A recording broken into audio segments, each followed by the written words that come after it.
meeting to order. We'll start by the flag salute.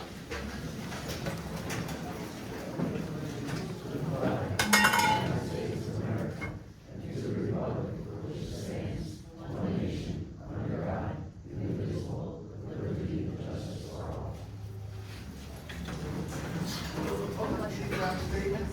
Notice of time and date for this meeting appeared in the notice dated January 5th, 2024. This notice was sent to the Burlington County Times, the Courier Post, the Pine Barrens Tribune, as well as the Central Record newspaper as a legal notice and sunshine notice in compliance with the Open Public Meetings Act. It was also posted on the bulletin board in the municipal building. Okay. Record of attendance. Mr. Sprague? Yes. Mr. Moore is absent this evening. Mr. Hartman? Here. Deputy Mayor? Present. Mayor? Here. Mr. Riday? Here. Mr. Burns? Present. Mr. Haynes? Present. And myself. I would like to introduce our new engineer, Mr. Ray Day from County. If you want to tell us a little bit about yourself. Yes, my name is Joseph Brady. I'm a professional engineer in the state of New Jersey, Delaware, Pennsylvania, and Ohio. I run Pinoni's Camden office in New Jersey. I've served various municipalities over my career, over 25 years, as capacity as a township engineer, planning board engineer, zoning board engineer, environmental engineer. And I've completed a lot of projects in the the adjacent townships of Tabernacle, Southampton, Town. So I'm familiar with the process and land use finance. Okay, thank you all. Okay, public comment, again, 4 minutes, and I tend to get involved, and I don't hear you all the time, so you can just mind me. Certainly will. Okay, anyone? Yes. Hi, my name is Nicola Hughes, with Monarch Woods. I've actually been here before last year. Back on September, we sent a letter to Mr. Gray, sending a report. We had a transition entry report on community with several issues to our community. We submitted that, never received a response. We emailed also following September to Mr. Leslie and Ms. Brown, at the time still never received a response. Came here back in October to meet with you guys or to talk this meeting. You guys said you'd have Mr. Leslie respond to us and follow through with that and everything. We still never received a response. We now are here in June. We sent another letter in May to Mr. Gray and we copied the Land Development Board. We were told Mr. Leslie was no longer the township engineer. We're now figuring out there's somebody new here. I'm also now reading for the first time in here that you guys are looking to pass the ordinance over to the township. We have still not received a response from anybody since us living here. Our attorney has sent several emails to several of you guys, never a response. And honestly, part of our issues are part of the right of way. We have trees planted into there that are near our septic systems that the engineer is saying for us that are not safe to be near our septic systems. Part of the issue is the streets, and you guys are going to pass possibly this tonight to accept it, as I'm reading this correctly, and take over that when this is part of our report, along with several things, and we can't get a response. There's 57 homes that we all pay taxes to, and we feel like we're fighting with the builders, the land developer, and not fighting with you guys, but we can't even get your guys' support or help. We all move this community, so we would like the support of you guys to help move this along before our lease bond is Okay. finished. Let me, if the board's okay, we'll probably want to get to that board. I'm going to ask that we put that on hold. That would be great, and like I said, And then in the meantime, I'm gonna make sure that, it's a land development board, and, that engineer's responsibility, not technically not this board. We will try to help you as much as possible next month, at this meeting, contact people, I'll find out why we haven't answered you.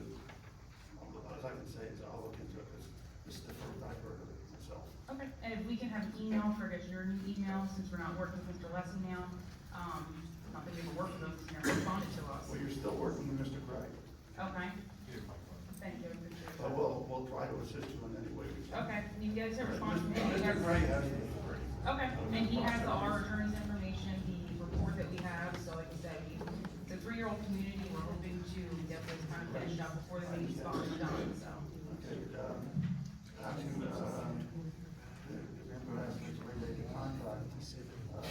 Brown. And, I'm sure you can find an email from George from us. Find And out again, this can exactly be put on hold for now, so because we know what's going on. part of our issues is the street and the site right away, so, yeah. May I ask who your attorney is? George Dicking, Gicking. Thank you. Okay, thank you very much. Just one minute, please, okay? But not, okay. Architecture Farms, 490 Memphis Lakes Road, 166 Flag Road. This question is for Noble. Noble, what are we doing? Farmer to farmer, what are we doing? Okay, what we're doing, and we'll discuss later, again, we're under the judge's order. I understand that. Okay. We are going to discuss this afternoon, within the next couple of days, having an engineer come in to assess that building correctly, to tell us, number one, if it's gonna fall down, and number two, what can we do to immediately shore that building up to make it considered safe? And then we'll do that as soon as possible. Right. You know, that's where we are at this point. Also, in the litigation, there's another engineer through that litigation, that as soon as that is available, we'll have that engineer in also to do the same thing. You know, so our first priorities are to find out if the building is unsafe, or what the condition is. Number two, what can we do to shore it up, to temporarily make it safe and open up the road? Okay.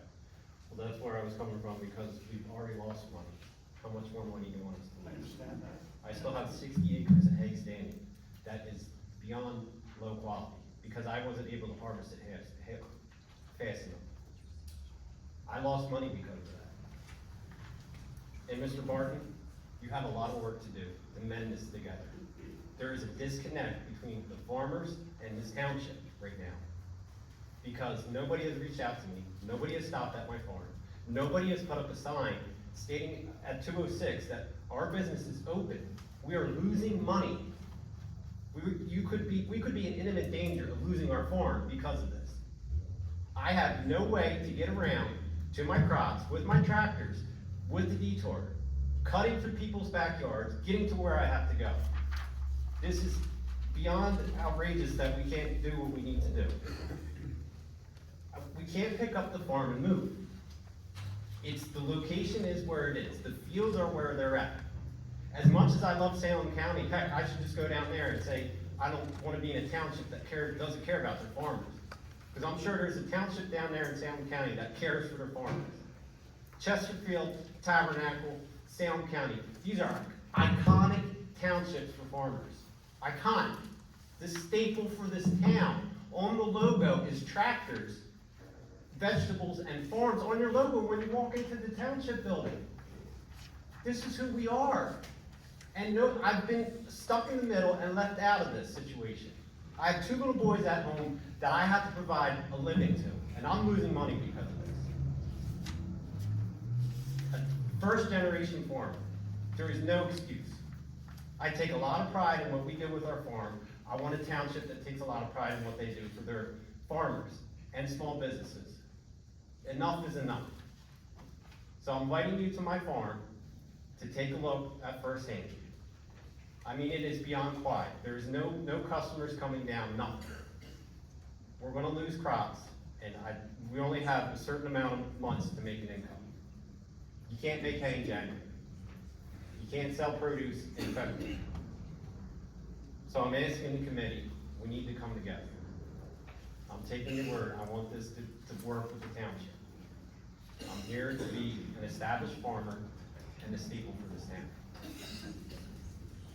So in response, as you know, we're under this court order. Our hands are tied with the court order, the road has to stay safe, stay closed. We're trying to run a parallel path to see if we can get the road open sooner than the court system process. And if we're successful and we can get this judge and it allows us to open the road, we will. As far as your farm, I know that there was a signboard, the first time the road was closed. Does anyone know where that signboard came from? Pardon me? Yeah, electronic signboard. Is that still there? And can that be programmed to say, you know, road open to your farm? Yes. It's open actually to the church also, right? There's no I did talk signboard there. to Mrs. Russo. The church had to spend their own money and make a sign that they put at the end of 206 stating where their entrance would open on Granite Road. We had a similar situation with the county, in Jacksonville, I believe for Specca Farms. They had to close their road for bridge work. They put a nice detailed sign at the end that Specca Farms is open for business. This is what we're looking for help. Okay. Let's look into see if that signboard is available, and can it be programmed to say, you know, that your farm's open. and That sign at the time was rented from the company that put up the barricades. Okay. But I think we can try to, come up with some sort of, can we come up with some Do sort you of want to sign? rent another sign? Do you want, sign made? I think a sign made rather than, something that, we want to see. Maybe say Ecker Farms open. Eckerd and Russo Farm. Russo Yes, Farm and open. all small businesses, squares, mixes, village hall, everybody. Because we're gonna have to check with the Russo family. When I spoke to Joanne Russo about whether she wanted to open up from, coming from 206, she didn't want that. She said, no. And then we're not gonna open it, the sign will say Ecker Farm open, you know, and then Russo Farms, please use detour. Okay. Something like that. Yeah, agreed, yes. We're Where trying to get that sign up to everybody else, yeah. I would suggest that it's probably quicker to put a signboard up that you can program and put it out there than it would be to have the sign made. And Joe, isn't that I'll look into something, both. yeah, isn't that something that can be done as part of the traffic control plan? We could, yeah. Yeah, there was a sign out there the first time they closed the road, but it didn't address the business that were open. So if we could see if there's a sign that we can get up on 206 and indicate that the road's open up to Holy Eucharist Church and to the Eckerd Farms is open. Yes, All right, and then the Russo Farm, all detours. yes. Unless they want to open up the end of their driveway, which they did not. That's not my stuff. According to the plan, they can't open that into the driveway. Okay. Yeah, they were concerned about. I tried to get that done when it was first closed. And we're doing everything we can, as you'll hear later. No, I appreciate it. I was planting soy beans today. I had stopped to come to this meeting. Understood. And I'm going back to plant soy beans, so I'm getting stuff done. And if it means the judge has to come to my farm, he's welcome to come to my farm. If he wants to take a tractor around to where we gotta go to the field to experience the situation, okay, jump on it, go. But if you have any ideas or anything that we should be doing, please call me. Absolutely, Okay. yes, I appreciate it, thank you. Thank you.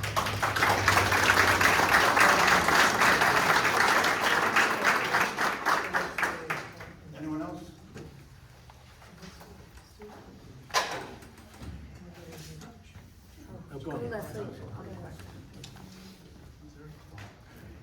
Resolution at 220 Elm Shade Road. A request. Please use microphones. The sound in here stinks. We didn't hear your introduction, sir. I apologize. And in reference to the signboard, you're dealing with 206. You need a signboard, not just a sign. People are going way too fast to be reading the sign. You need a signboard to say it, not just a sign made. Fine. Thank you, appreciate that.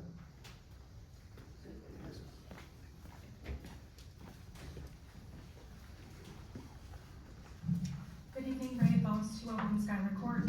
I'm here to speak about Seneca Reserve, or ordinance, the dedication of Valerie Way, Taylor Court, Skylar Court, and Market Lane is on the agenda.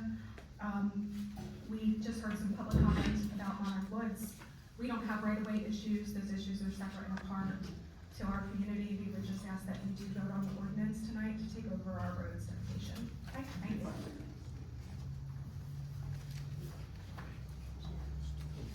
Stuart.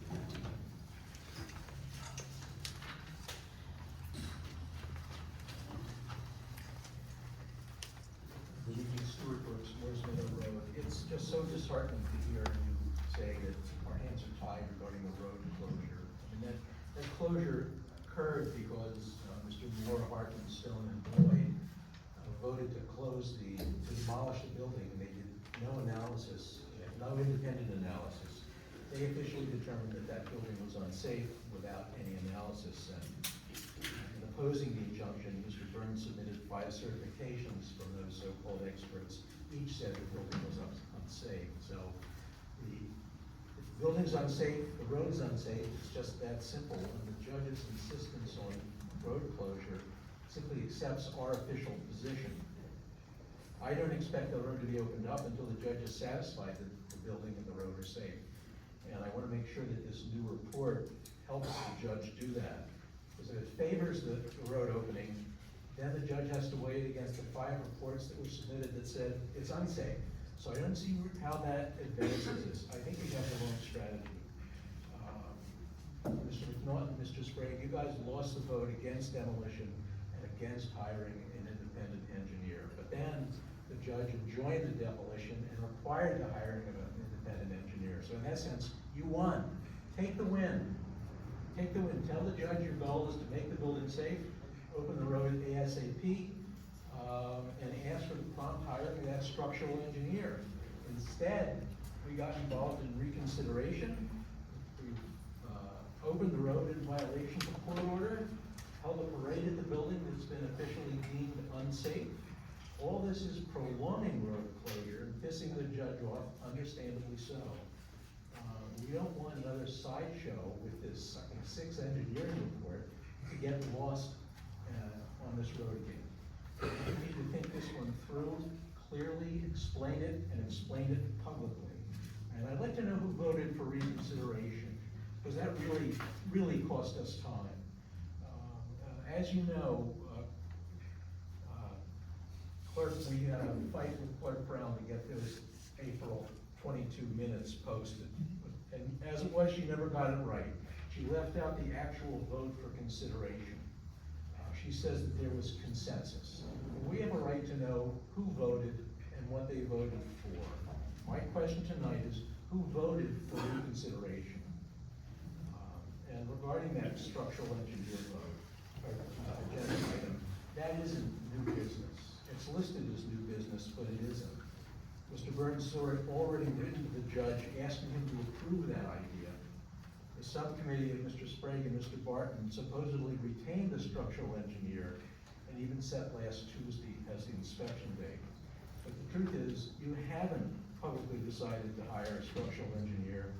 The subcommittee doesn't have authority to select him or retain him, even if he is the township engineer or works for the same firm. And Burns wasn't given authority to ask for the judge's approval. That agenda item, frankly, is a sham to validate actions that you've already taken behind closed doors. You said you were going to be transparent, and you're not. You're doing business just like Moore, Hartman, and Stone did, and that really has to stop. We're all watching. Last, I guess I'd like to somewhat thank Clerk Brown for posting her office hours. It took years to do that, and it's about time that got done. Actually, what is last? I noticed on the bill list that Pannoni just billed Tabernacle $27,000 last month related to demolition. I wouldn't pay that bill without understanding what it is. $27,000 is almost $1,000 a calendar day in May. I didn't think you did much work in May on that subject. Stop the bleeding. I didn't know you were running the clock. You can't see it from here. I believe that vote was unanimous based on what the professionals told us at the time, taking their word that it was all right to reopen the work on the road. So, With all due respect, I think either you were full or they were not being very clear. Because, as I said, you guys won that vote. You got the demolition enjoined, and you got the independent structural engineer. Why would you go back to the judge and say, no, I really didn't want that? That is what we wanted. That's what you wanted. no, we want, to the judge, we said we wanted to do this engineer and continue to do with the engineer from the lawsuit, both engineers. hopefully have two reports that are going to tell us how we can make the building safe or stable against the 5 reports that said it's gonna fall down any minute. Yeah, I would think that with the right scope of work, that one engineer should be able to do it, and he's already, from what I understand, on board to do it, I think. Yes, yes. I don't really know. Yeah. All right, thank you.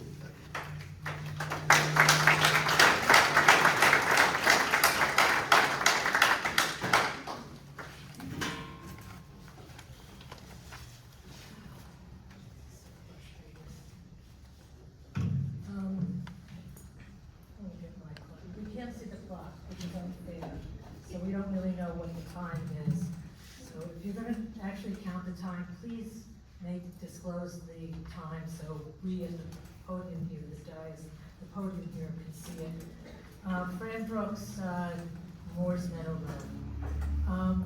I wanna speak to the scope of work, because what it tells me is that nobody, either your attorney, this attorney, township attorney, has not told you what is in the scope of work that was agreed upon by the plaintiffs and the defendants, or nobody's reading the doc papers, because it's in there and it's even broader than what you need, you've asked for. So you guys need to get educated about what that course is, what the plaintiffs have asked for, what's in those papers, and your attorney should be telling you this. End of story. I want to talk about regarding resolution 2477. Mrs. Brown, you still can't write a proper closed session resolution.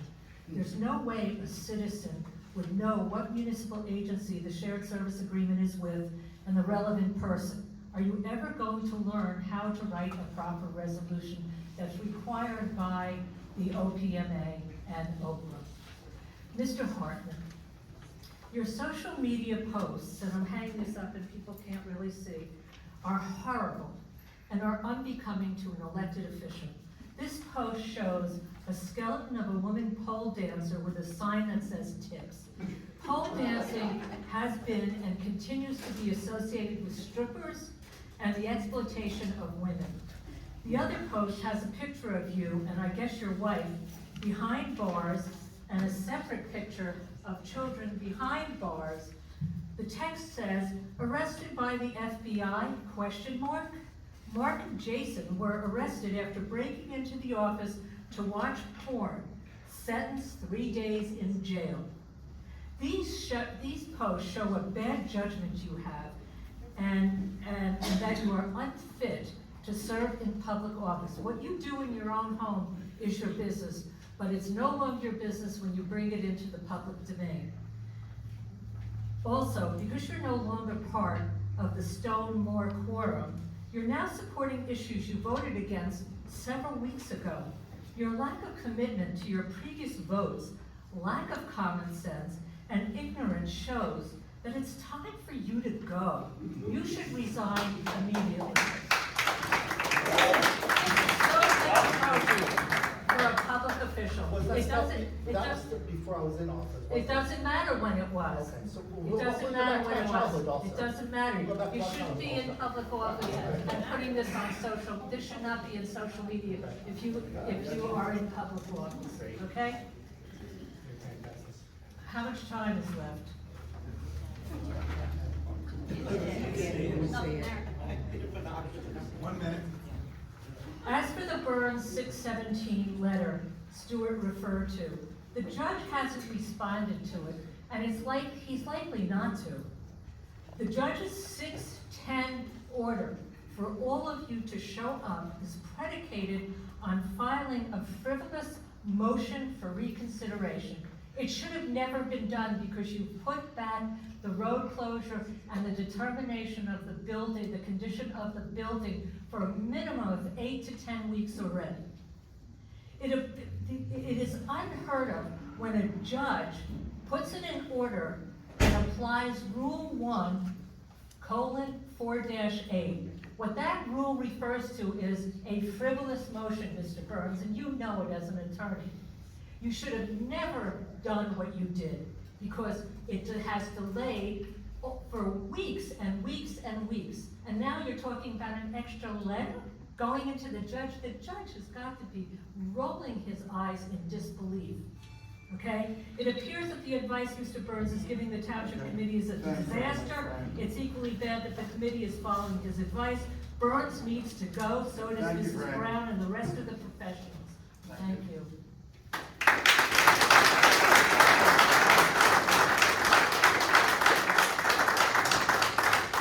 Yes, anyone else?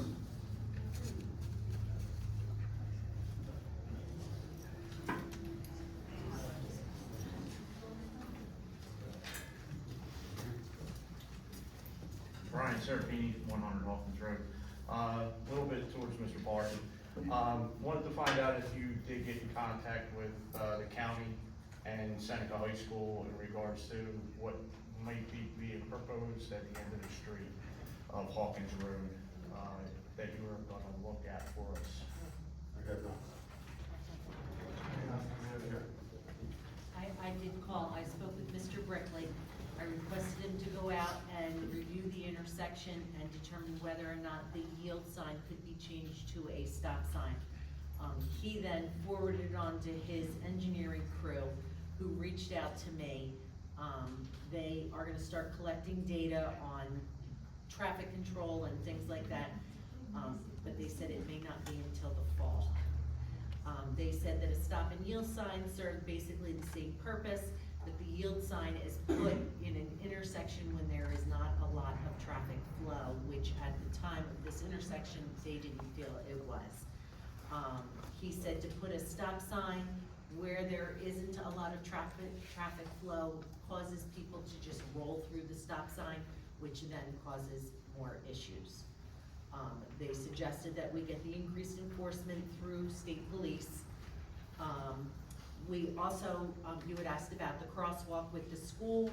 They are not sure why the crosswalk was ever put in, but they did say that when the Krenza Road was overlaid in 2018, they never restriped it. So they're not sure why the crossroad was put in. So it was there.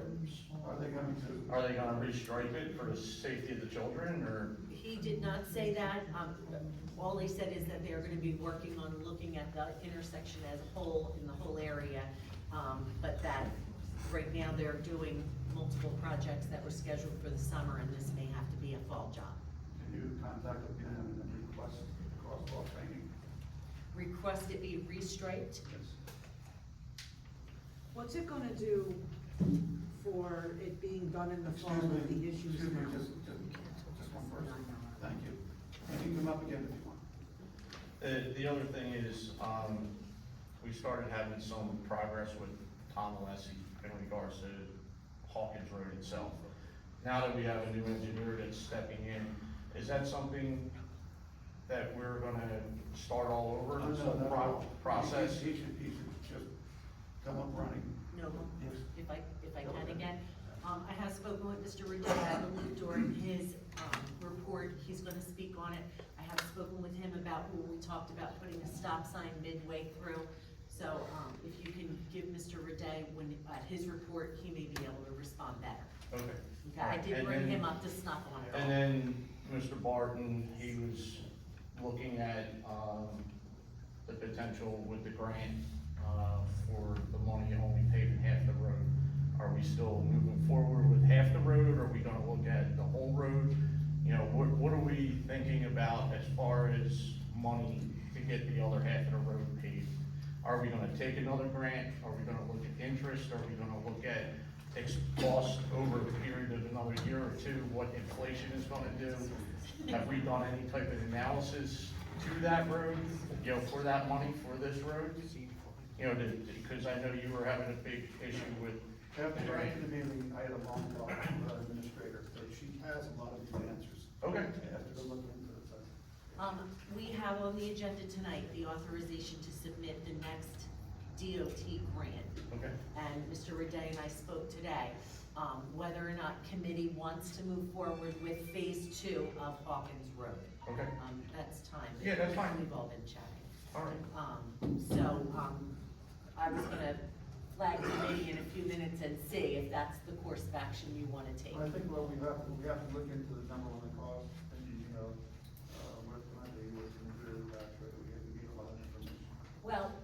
question, second phase. the second phase, we are on the And agenda then what- tonight. yeah. We could do it under a DOT grant, The second phase. the second phase. That's what I need to But it know would if the be committee done- wants to do. It'd be done, it would be a year apart before it's done, correct? Could we hold phase one off until we get phase two and then merge the Yeah, I two would jobs hate to get a go- better rate? I would Good, hate, yes. I would hate to hold half the road off for another year, and at least get half of it done. But I think we have to look at what the projected cost is, and what it would do to the tax rate. If we wanted to do a bond, to get the second half, and we need to talk to Rodney about that. And we need to come up with a potential cost. Historically, the way we pay roads in Tabernacle, we have done them in phases, because we get that grant every year. We've done many, many other roads the same way.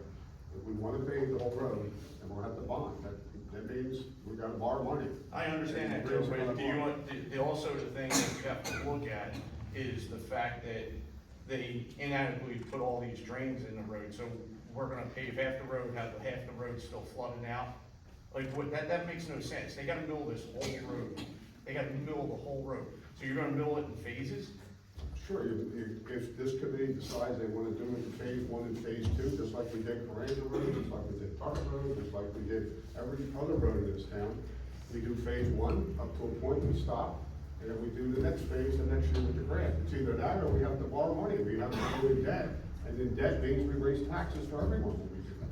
Well, You know, again, it's one of those situations that, are we gonna pay now, or are we gonna pay later? Right. That's the bottom line. We're gonna look into that. I mean, that, again, that makes no sense. We got drains out here that the engineer is still waiting for engineering reports. I was waiting from Tom to get them back to see where all the heights and elevations are on this road. We have retention ponds over here that aren't functioning. Has anybody talked to them next, across the street at Yates's Plaza over there? I don't know if it's considered Yates's Plaza yet, but those aren't functioning over there. We know that the state won't take any responsibility for the large one. The smaller one back here is so overgrown, has weeds coming out of it, trees coming out, it hasn't been maintained in years. Has Tom Boyd gone over there and looked at it? I mean, he's our code enforcer. Excuse me, that retention pond about 4 years ago was rebuilt. The front one was. Yeah. The front one was. The back one wasn't. We got we're water gonna have over here answers that's for you on coming the road. across this road. Okay, excuse me, we're gonna have answers for you on the road at next month's meeting. We gotta look into Now it's next month's? Now it's next month's meeting? Yes. The road was supposed to be paved in the spring, that's what I was told. It was supposed to be paved in spring. Then I was told a few months ago, now it's being pushed off to the fall. Now we're pushing it off another month just to talk about it? Come on. No, come on, yeah, I mean, this is If we're gonna ridiculous. bond for it, first of all, we need to know what it's gonna cost and how much we're gonna bond. So we do- And we have to make a decision whether we wanna do The that. decision-making of tearing this road up with other committee members and other township people to put frivolous drains in that go to nowhere, that's caused all this problem, and this is just keep pushing it and kicking it down, it's another township building. You just keep kicking it down the road. Are we ever gonna fix it? Cause it's just go to the next meeting, go to the next meeting. It's not gonna, it'll end at the next meeting. You promised me it ends at the next meeting. Yes. I'm holding it to you. Thank you, sir. Thank you.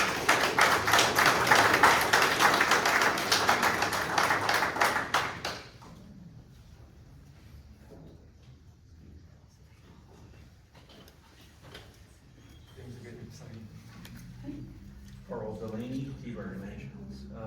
Question, last time we spoke about the detours and speaking with the county and getting them revised for safety purposes. I don't see any change. It looks like everyone's still getting diverted to Carranza or to Flyette. And in fact, at the intersection of Old Indian Mills and Tuckerton Road, it was blocked off the other day. So you couldn't even get down to the light, which was your recommendation. Mr. Regay has a new plan that he's presenting tonight. All right, And excellent. it takes the detour down Old Indian Mills Road to Tabernacle, and then takes the detour to Watkins Road. Excellent, thank you. And your firm? Benoni. Oh, you're still with Benoni? All right, thank you. So that'll be presented later tonight. All right, I appreciate that. Mr. Boyd hasn't been here for a couple meetings. Reason for that, or? Mr. Board normally doesn't attend these meetings unless there's something that he's dealing with. Okay, I appreciate that. Thank you.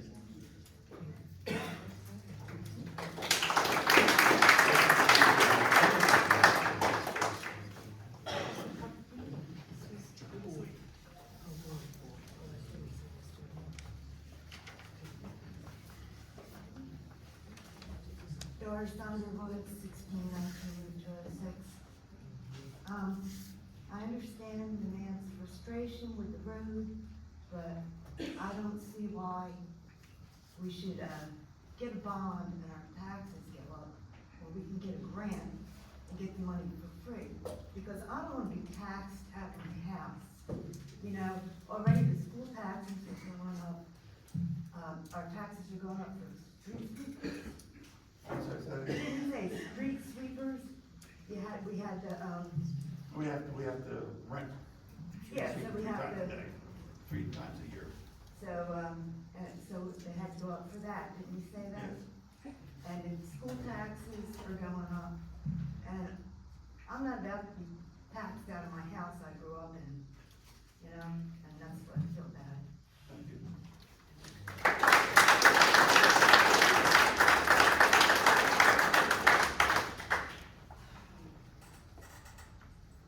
Anyone?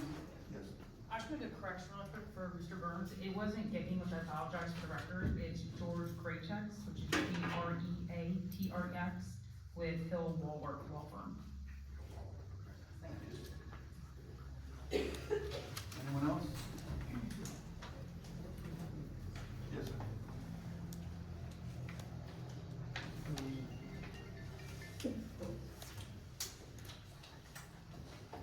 John Redmond, 1360 Route 206. I want to discuss the convoy situation with the business. I know you guys are discussing tonight shared services or whatever. I was hoping that you was going to be here tonight. Mark Hartman came out, Mary Ellen Scott came out 2 weeks ago. So hopefully you guys informed the rest of the committee what we spoke about. And hopefully it'll be a determination of him. I did let the mayor know, yes. Okay. And also Ernie Boglia. They should be gone, both of them out of this town. I would like to stop over and talk to you about it. Yeah, that's fine. I'd like to talk to you about it. Fine. I'll be there tomorrow if you want to stop in. Tomorrow is a bad day for me, but I can, any other day of the week. Okay. Following day, 12 o'clock's fine with me. Okay, fine. All right. Wednesday, 12 o'clock. Okay, thank you.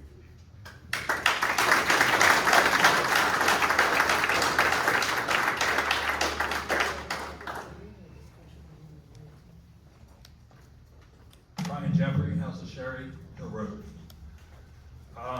Guys, Article 1, Section 1, Constitution, y'all swore on. I watched some of you guys swear on this Constitution. The people hold all political power. You guys are starting to make some actions as if you're just starting to gain cognition of this. We've been coming here, some of us, for upwards of a year. Some of you guys, I recognize you well because I've seen you guys the whole time. This has been kind of a musical chairs paneling for me over the course of this year. We're missing some people, and my difficulty, I speak for everybody here, the smell, the stench of maladministration is in the air, guys. All right? Which means, and there have been unclean hands that have removed themselves from our presence. If these unclean hands got themselves out of the picture, I have concern for some of you as you sit here before me in apparent tacit acquiescence of what has been happening in this orchestration around you. Okay? Some of these people here are not acting in the best interest of the people. The people are coming out and demanding you act in the best interest of the people as you swore to by your state constitution and our United States constitutions. We are here demanding it. We have eyes on you. I implore you all, you are about to jump before a judge next month, and this guy's gonna hold you accountable for what? You think some of these people aren't gonna be there? We're gonna have eyes on this. Wow, how can you guys even be preparing for this? The stench of this is disgusting. I implore you guys, pick up this book. Read this. Live by it. Make it your way. I don't know any other way to save you guys. Or get the hell out. By all means, with love.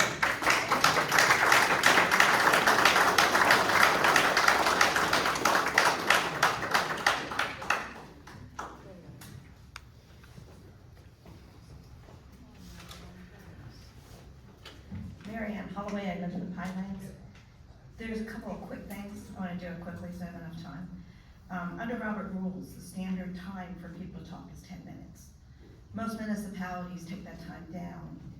In the situations that are happening in Tabernacle, I'd like you to reconsider under Roberts, bringing it from 4 to possibly 6. There are many people here that have a lot of knowledge, and they don't have time to get it out. And usually bringing down the time is to stop people from their First Amendment rights to talk. And it's not to make the meetings go faster. So I'm asking for reconsideration of that. It would help, and I think it would help some frustration. There's another really quick thing. You guys are facing some immense expense with street sweepers. In Tabernacle, Mr. McNaughton, you would know this as much as there's another gentleman. In the Pinelands, there are migration trails. The biggest one being on Moss Mill Road in Mullica Township. They can't even fence their yards. You have several in this area, and there's a liaison between the Pinelands and here. You can't sweep those roads. You can talk to some of the people, the Pineys that have been here forever, and they will tell you they find dead snakes in a certain area constantly. There are certain areas that if you start sweeping, it's going to really, really create a wildlife problem. So when the powers that be in New Jersey start passing these laws, we are unique. They can't pass it as if we're Newark, because we're not. And that has to be taken into consideration. They're there to help most of the time. They're there to help. I would highly suggest somebody here talking to them and saving the tax dollars. The other thing, and the migration trails here are pretty significant. The one in Mullica Township is so important that they started to block and Moss Mill Road from almost anything happening. That's why a lot of that land's not redeveloped. So, and I know because of the impact of the business, I highly suggest it. Here's another suggestion. Mr. Boyd's not here. When I read about the Redmond situation, I got sick to my stomach. $819,000. The township does not have a fee schedule on fines. So that allows, no matter who's in that position, to wield power they shouldn't have. That's harassment. You could take somebody's business, their land, their livelihood, how they feed their families away from them by putting a lien on their business for fines. Now, here's the best one. I've been in an industry where it is common knowledge that an older building, once purchased, does not have to be brought up to today's code. It is by state statute. He's being harassed for something that is not even allowed. So, I did a little contacting. Mr. Boyd is directed, and his license is directly under the Department of Community Affairs. I was gonna ask him if he knew Mr. Christopher Ferrara at Community Affairs because I've recently gotten to know him. I had a very in-depth and knowledgeable conversation where I asked for knowledge, and he reiterated that you cannot force somebody to bring up a building to code in today's standards. If he was that concerned, he would have helped him. He could have helped Mr. Redmond do what he needed to do or guide him to make it a little better. Instead, that's not what happened. I ran a very small business with 100 employees for over 35 years that I owned. I had this happen once. And when I tell you you do not sleep at night worrying about your family, I'd like to ask Mr. Redmond how many times he didn't go to sleep. I mean, he even lost an employee, and Mr. Boyd, just give me one more minute. Mr. Boyd was at his door the next day. I will be at Mr. Redmond on Wednesday. What I'd like you to do, Mr. McNaughton, may I approach? I'd like to give you this. This is Mr. Ferraro's information. Before you go talk to Mr. Redmond, you might want to gain some knowledge about what harassment is from a Thank you very much. official. Thanks.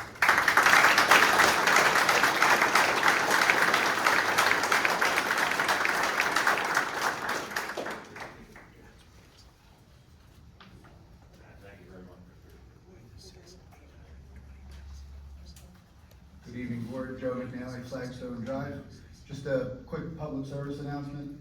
We formed a roundtable group that talks about open discussions in town. We had our first meeting last week. It was a tremendous turnout. We're not politicians, so we can tell the truth.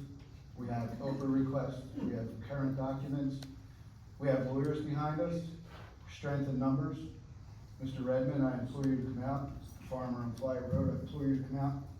If you want to form a large group, power in numbers, like Mr. Sherry said, we're in control. Power to the people.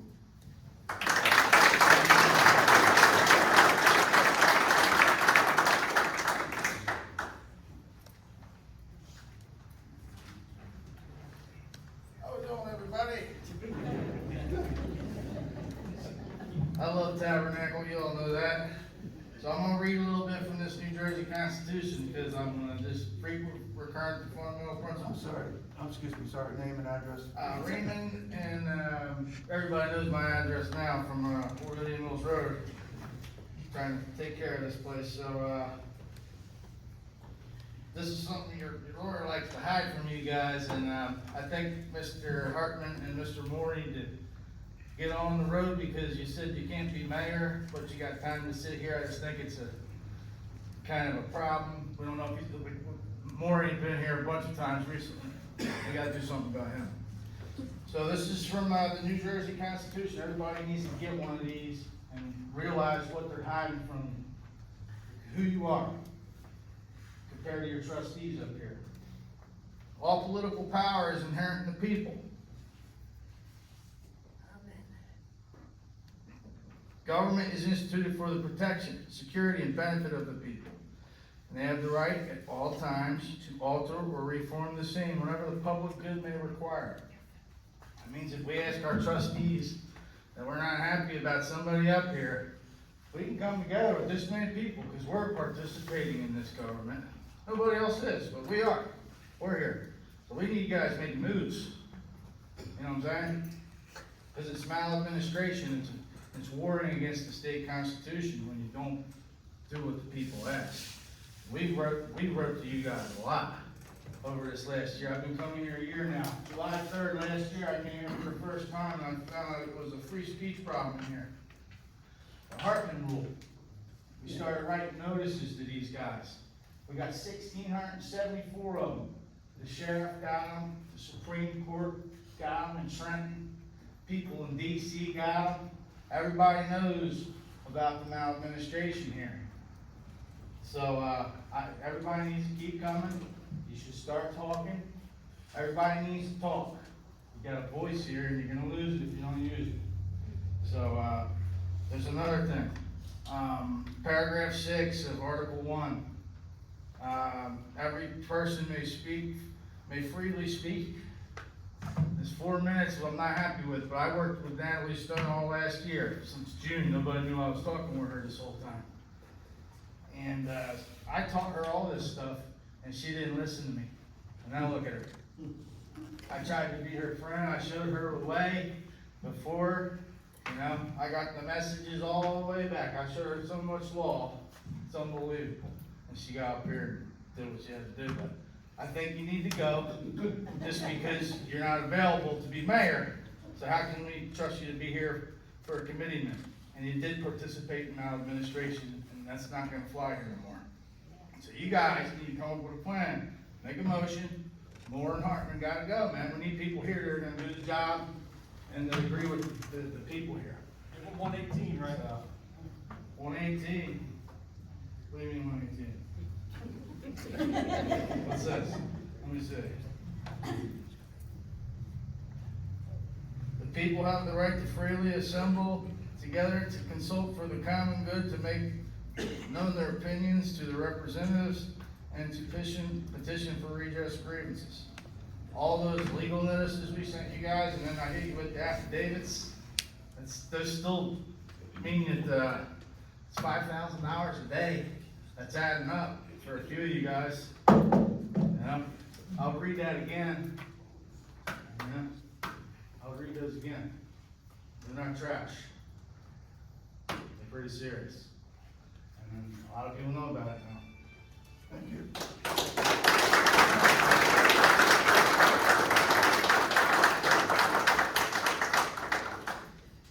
Anyone else?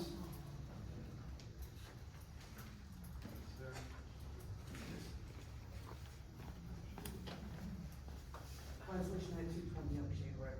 So my question is this, if the situation with the traffic in Hawkins is because of the Town Hall Road closed along with the school, what is September gonna do to help the people on Hawkins? You guys can't answer that What is question. September going to do? Right, hopefully the road will be open by September. Hopefully, we can do it, yes. But in reference to them coming out into September, if it is going to continue because of school traffic, could we at least make the request that all schools are open and aren't closed for a holiday? Because the last traffic study you guys worked with was for Seneca Reserve, and the traffic study was done between Christmas and New Year's, when there was not one soul on 206 for them to do the traffic study to get a true read. We just need to make sure the timing works in the favor of those who are requesting the help. And in reference to the storm drains on Hawkins, just don't do to Hawkins what you did to Oakshade Road. Fix the storm drains before you pave it, so you're not driving like you're on a rubble strip. Thank you.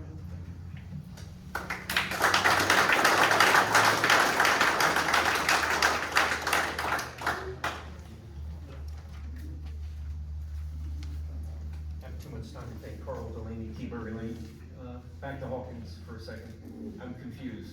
What's the impetus for getting rid of the yield going south on Branson? If I'm going down Hawkins Road, Right, and I see a yield sign, right, that means I can proceed cautiously and look. right, that's what it means. You try looking down that road I understand. while you're making that turn. No, I understand that. It's impossible. It should be a Well, stop sign. it's no different than Carranza at 206, trying to see that, I understand. Have there been any accidents there because of that? I don't know of any. There's been accidents there. There have been there? But I don't know if it's because of the yield sign, but there have I don't know. Well, okay, so I was sort of hoping somebody's gonna say that it's because of the yield sign, because what I'm gonna tell you is that four-way stop at Carranza and Chatsworth, it's no longer a four-way stop. People are moving at 25 miles an hour through that, now three-way stop. They don't care. And then you have a yield, right, by the old Sequoia School. You wanna call it Sequoia School. And, I'm sitting there going, I'm just watching people, they're the only people who actually stop. The people who are stopping on the yield, think about that, okay? So, and the other thing is, you all mentioned at the last meeting, you were asked by me and others, what was happening at the school. They took down the tennis courts, moved them. It looks like they have some sort of, is there a plan for them to come on to Carranza Road? According to the county, no. Okay, because you said you were gonna talk to somebody to see what the. Because of the county road, they would have to get a permit from the county. Absolutely, right, any access onto or off that road, all right, so nothing, Nothing that we know of. all right, thank you again.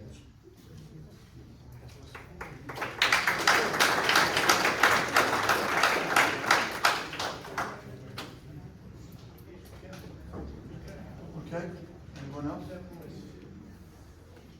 Okay, close. Wait. Oh, I'm sorry, I didn't see it.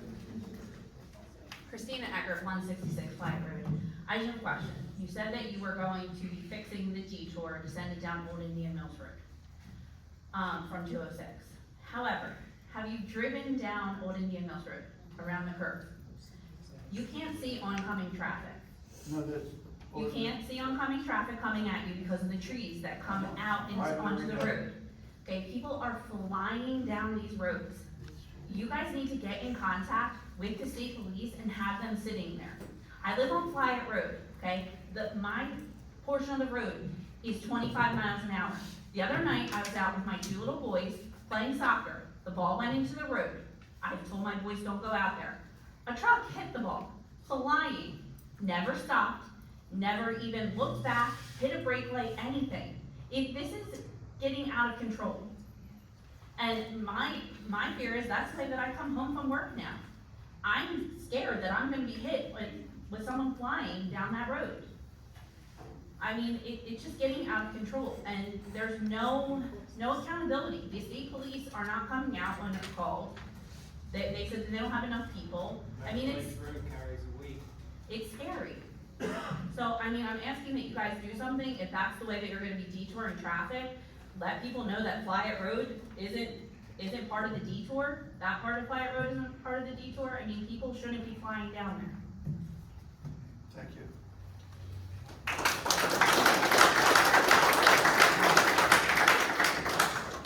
Anyone else? Seeing none, I'm going to close the public comment. And I ask for approval of the minutes, June 7th, 2024, special meeting.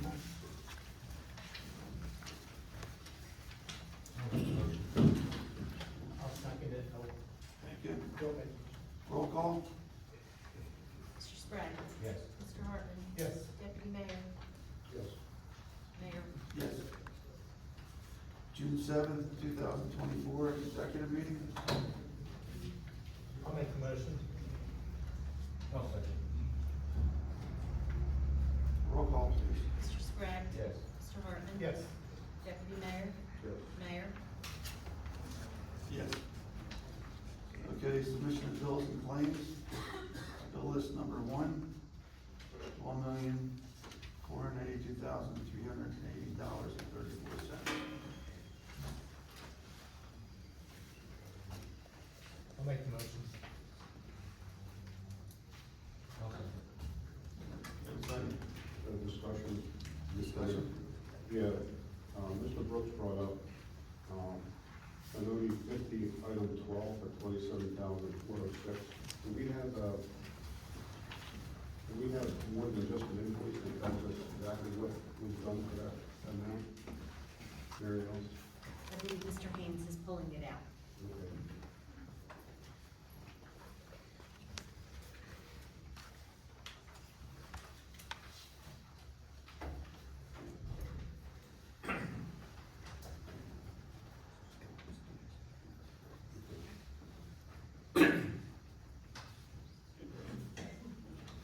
Rather than hold things up, I would change the motion to set everything, to set that one item aside, so we can pay all the other bills and give the committee a copy of that invoice. Okay. Is that okay? That's a motion? Yes. Okay, we have a second to that? Oh, wait a minute. We need to make a motion to amend the resolution as presented to remove, and I didn't catch the number, I don't think. Okay, it's Benoni 50, item 12. On the bill list. It's on page 9. So there's a motion to amend the pending motion on the floor, specifically, Benoni 50, invoice 24-00218. Is that correct, Mr. Farr? Yes. Item 12, we'll set that aside until next meeting. And get the, We have a second to that motion? Okay, this is voting on the motion. Sorry, who seconded? All right, so this is voting on the motion to amend the bill list to remove the PEN 50 24-00218 from the bill list for further discussion and review. yeah, just item 12. Yep, the 27,000. Yes. Just item 12 on that. Should look at the whole So bill. the balance of 24-00218 remains on the bill list, just item 12, with the earmark former town, or the description, former town hall that is the motion to be, removed from the bill list pending further discussion.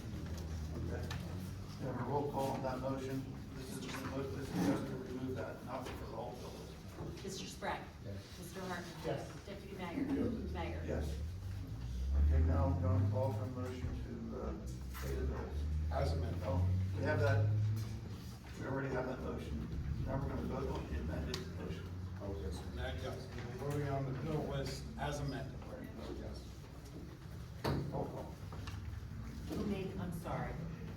So that was Mr. Hartman made and Mr. Sprague seconded. Hartman and Sprague, okay. Mr. Sprague? Yes. Mr. Hartman? Yes. Deputy Mayor? Yes. Mayor? Yes. Okay, bill list number 2.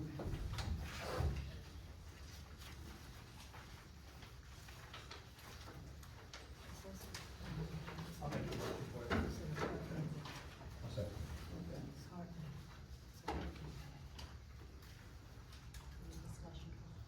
Any discussion?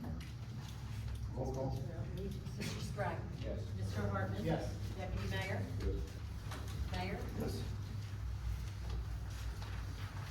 Okay, discussion on structural engineer inspection. Gentlemen, do you have any, discussion on this, you know, what we propose to do, to have a, second engineer inspection? This is in, on top of the one that we ordered by the, court. Yeah.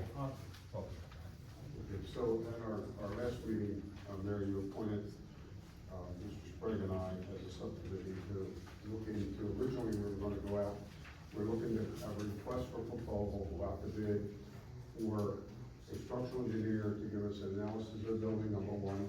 Number 2, to give us a report on how to secure the building in place, and number 3, how to secure the building and be able to move the building. Mr. Sprague and I met, and we discussed it in depth, and with his experience as projects and my experience with projects, together we bid many, many jobs, and we determined that in order to get 2 and 3, you have to have 1 first. So in other words, you have to know what the condition of the building is before you can give a price for securing the building, and before you can give a price to move the building. So we talked that over and saw that as a long process. But by the time we put the request for proposal out, advertised it, got the bids back, the bids would probably, we're anticipating they would come back with a price for 1. We don't know how they would price 2 and 3. Possibly overinflate the price to cover the cost, or they may qualify the bid in some way, which would delay the process further. So we talked about it and decided that Pannoni has structural engineers all throughout America. And so we decided to contact Pannoni, ask them to give us a structural engineer who they named, and ask them to send us a resume. And our request tonight is to retain that engineer through our engineer services. His name's Robert Powell, professional engineer, to do item 1, number 1, which is to do analysis of the building, tell us the condition of the building. And number 2, if the building needs to be secured, what that would take. And we could even go as far as step 3 in the future. But for now, it was more important to get the analysis of the building, to get anything that it would take to secure the building.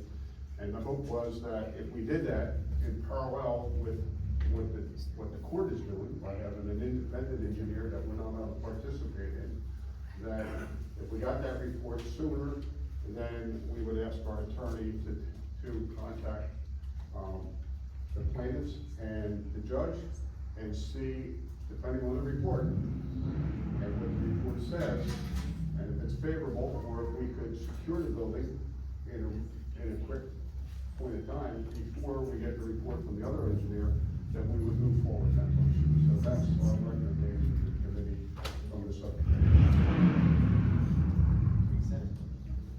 Any? Yeah, can I add to that? Basically, here's what we're doing. Back in March, I said to the board, I'd like to back brace the building, stop the building from racking and falling over. He shut me down, said no way, that the only thing they would consider was the number 2 thing was to move the building and stabilize it, and that was $1 million. And I came back at him again and said, just brace it. And he absolutely shot me down. And what the next part of that, in the lawsuit, my words now say to stabilize the building in place, okay? Which means what Boyd wanted to do was to pick the building up and move it. What I'm saying is our first line is to stabilize it in place, that's cheaper. what is happening is, first off, there's none of this that Mr. Barton and I talk about impacts the lawsuit whatsoever. Yes, it does. Please let me finish. What we're looking to do is open the road, okay? In order to do that, okay, we have to brace the building. Doesn't make any difference what the engineer, the historical engineer is gonna be able to come in. He can still come in and say, look, we have to do this, whatever. Initially, right now, okay, the building is unstable. I've asked, like I said back in March, and what I'd like to do is to be able to brace the building. That's it. We're not looking for the engineer to go in there and say, the engineer's gonna say either one of two things. Yes, you can brace it, which takes my question completely and answers it, or we can do whatever. We're not changing anything. Everything is still remains the same. What we are saying is to just temporarily shore the building so it won't fall. If we can do that, then the fence can come down, the road can be open. Your lawsuit continues, nothing changes. And that was the whole plan. And as a subcommittee, what a subcommittee is supposed to do, what a subcommittee's purpose is R&D, research and development. We have to research a plan, we have to develop it, okay? We can't just come up to the committee and say, can we now ask and have an engineer come? What our purpose was to be able to come in front of the committee and say, yes, we can do this, and without anybody interfering. Originally, how it was supposed to happen was, last Tuesday, that there was an engineer that was going to go through, myself and Mr. McNaughton were going to be there, just so I could hear. I wanted somebody to say, yeah, no, you can't do this, or yes, you can do this. Once we know what we can do, then we can stabilize it. That's the wrong choice word, because that's what you know. I don't want to stabilize it. What I want to do is to back brace it and secure it so that the road can be open, and that's all that we're looking to do. We're not looking to change anything as far as the lawsuit goes. That was our intention, and it was misunderstood, I think, or maybe I misunderstood how the rules work. Whatever, there was nothing that we were trying to do secret, wasn't any of that. Everything was trying to be in good intention for the community in order to get that road open. That's our main objective. We've talked about it and we've talked about it. Right now, like what everybody said, we're no different than anybody else. We have to go by what the judge says. If we can go in front of the judge, which we're going to be next month, and say, here is our proposal, here's what we'd like to do, and if that's okay with him, maybe we can get the road open. But we have to have the engineer at least tell me, okay, that what I wanna do, you've seen buildings all around where there's wood that stabilizes the building and keeps it from falling down. That's all that we're looking to do, nothing else. And that's our plan. So, you know, I leave anything out? No, Bill, I think you summed it up very well. Again, it's to expedite getting the road open as soon as possible. Hopefully. Now, if the engineer's report from the court comes back sooner, great. See what that says, but we'll be on parallel paths, and we feel that we could probably do what we want to do quicker with a structural engineer, but time will tell. Point of attention. May I for 1 minute? Hold on, we also had our attorney contact the judge, describing exactly what we wanted to do, and why we wanted to do it, and how we're not trying to go around the lawsuit, we're just running parallel with the lawsuit. And the judge okayed it. Am I correct? Mr. Litt did not object either. Mr. Litt did not That's just object not whatsoever. true. Oh my God, So, sorry. May I ask one question? next question, yes. Do you want me to speak or just speak on the chair? There's no response from the I judge. know. If you wanna say something, you can say something too. Okay, I would like to. You will not. Just one second. Sure. There are times, I know this is a time when we're not open for public.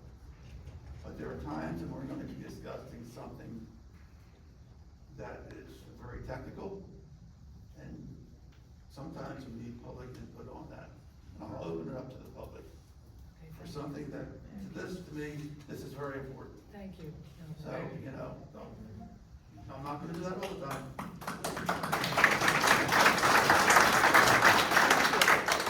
You allow Pannoni to be the engineer, and their letterhead, I don't know this gentleman or what his credentials are. And they come back and they say that the building can be saved, and it's on Pannoni's letterhead. Have they just contradicted what Mr. Lisi did on their letterhead? Does that open Pannoni up to fraud and to misrepresentation? And what does that open the township up to? I think what you'll find out, that Mr. Pannoni's, Mr. Lesi's letter was based on what structural, he wasn't a structural engineer. He was not. And his letter was based on what other structural engineers said. And, excuse me, we're not looking to save the building, it's nothing to do I with saving understand the that, building. but if they come back with something that you're not anticipating on their letterhead, when one report on their letterhead says one thing, and when one report says another, what exactly that does that expose the township to? We're just trying, A legal question. I know, I'm not a lawyer, we're just trying to get that building. I'm bringing it to your attention because I do think if you go with the same engineering firm, you will end up Pandora's box. I don't understand, you've got Adams, Raymond, and Hagan, you've got nationally, local respected firms that will act quickly. It just doesn't make sense, I'm just Thank you. asking. Thank you very much.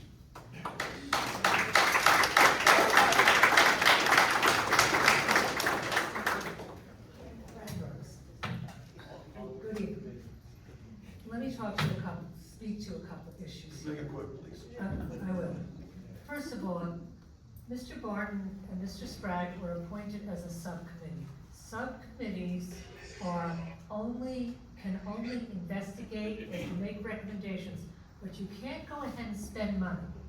It's a violation of the Open Public Meetings Act, and by now, I'm sorry, you served on Township Committee for 6 years, you've been here a year and a half.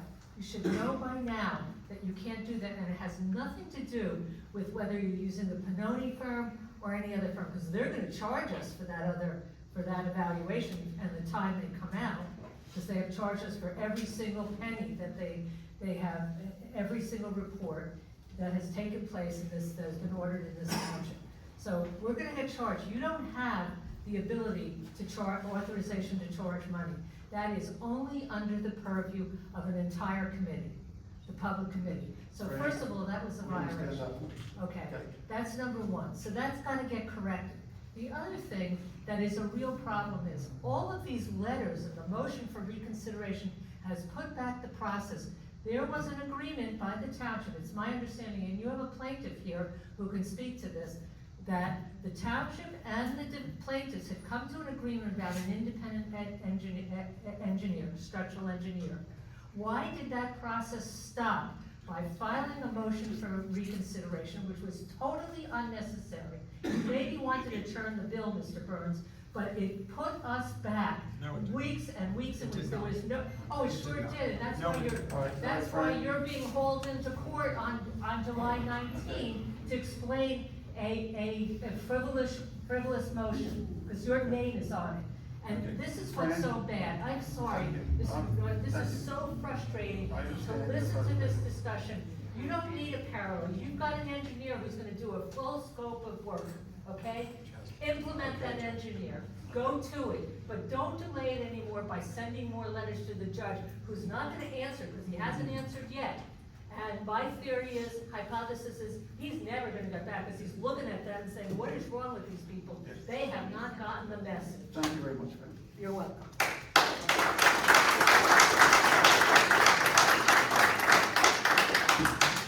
It's my opinion that saying the building was gonna fall south or it's leaning south. Name, Ian McDowell, 14 New Road. Saying the building's leaning south or is gonna fall south on a school bus full of kids was all to speed up the demo process. I shot that south wall, I shot the south wall in March, I shot it in April, and I shot it last Wednesday, June 19th. No movement, I understand that. no movement. I So when we talk about agree when we talk about shoring it up, everyone keeps assuming, oh, you have to brace it to the Well, south, and it's like, I says think who? there- Says Tom Boyd, who says he saw movement. I don't even know how you can look at a wall and say, oh yeah, that's out, that's leaning. When I'm shooting with an instrument, reflector-resistant instrument, and I'm seeing 8s and 3/16. I understand that. So both. What he was talking about was the inside of the building that was moving. That is what we're talking about, that might need to be sorted out. Okay, that's what we need a structural engineer to tell us that. And we also have to go back to Mr. Boyd reached out to a man who moves buildings for a living. Okay. Then he wouldn't answer the phone calls from that man. Thank you very That much. man- I know, we have to move on. I told you I would open it only to this, and that's fine. You made your point, let's move on. But it should be, remember that in April, we had a young man come here who moved I buildings for a understand that. living, and he said Yes. with confidence, that building can be moved. Okay, thank you very much.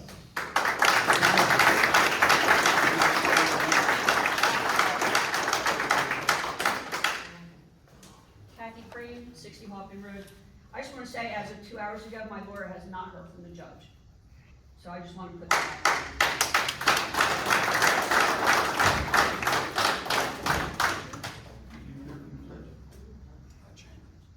You heard from Chambers.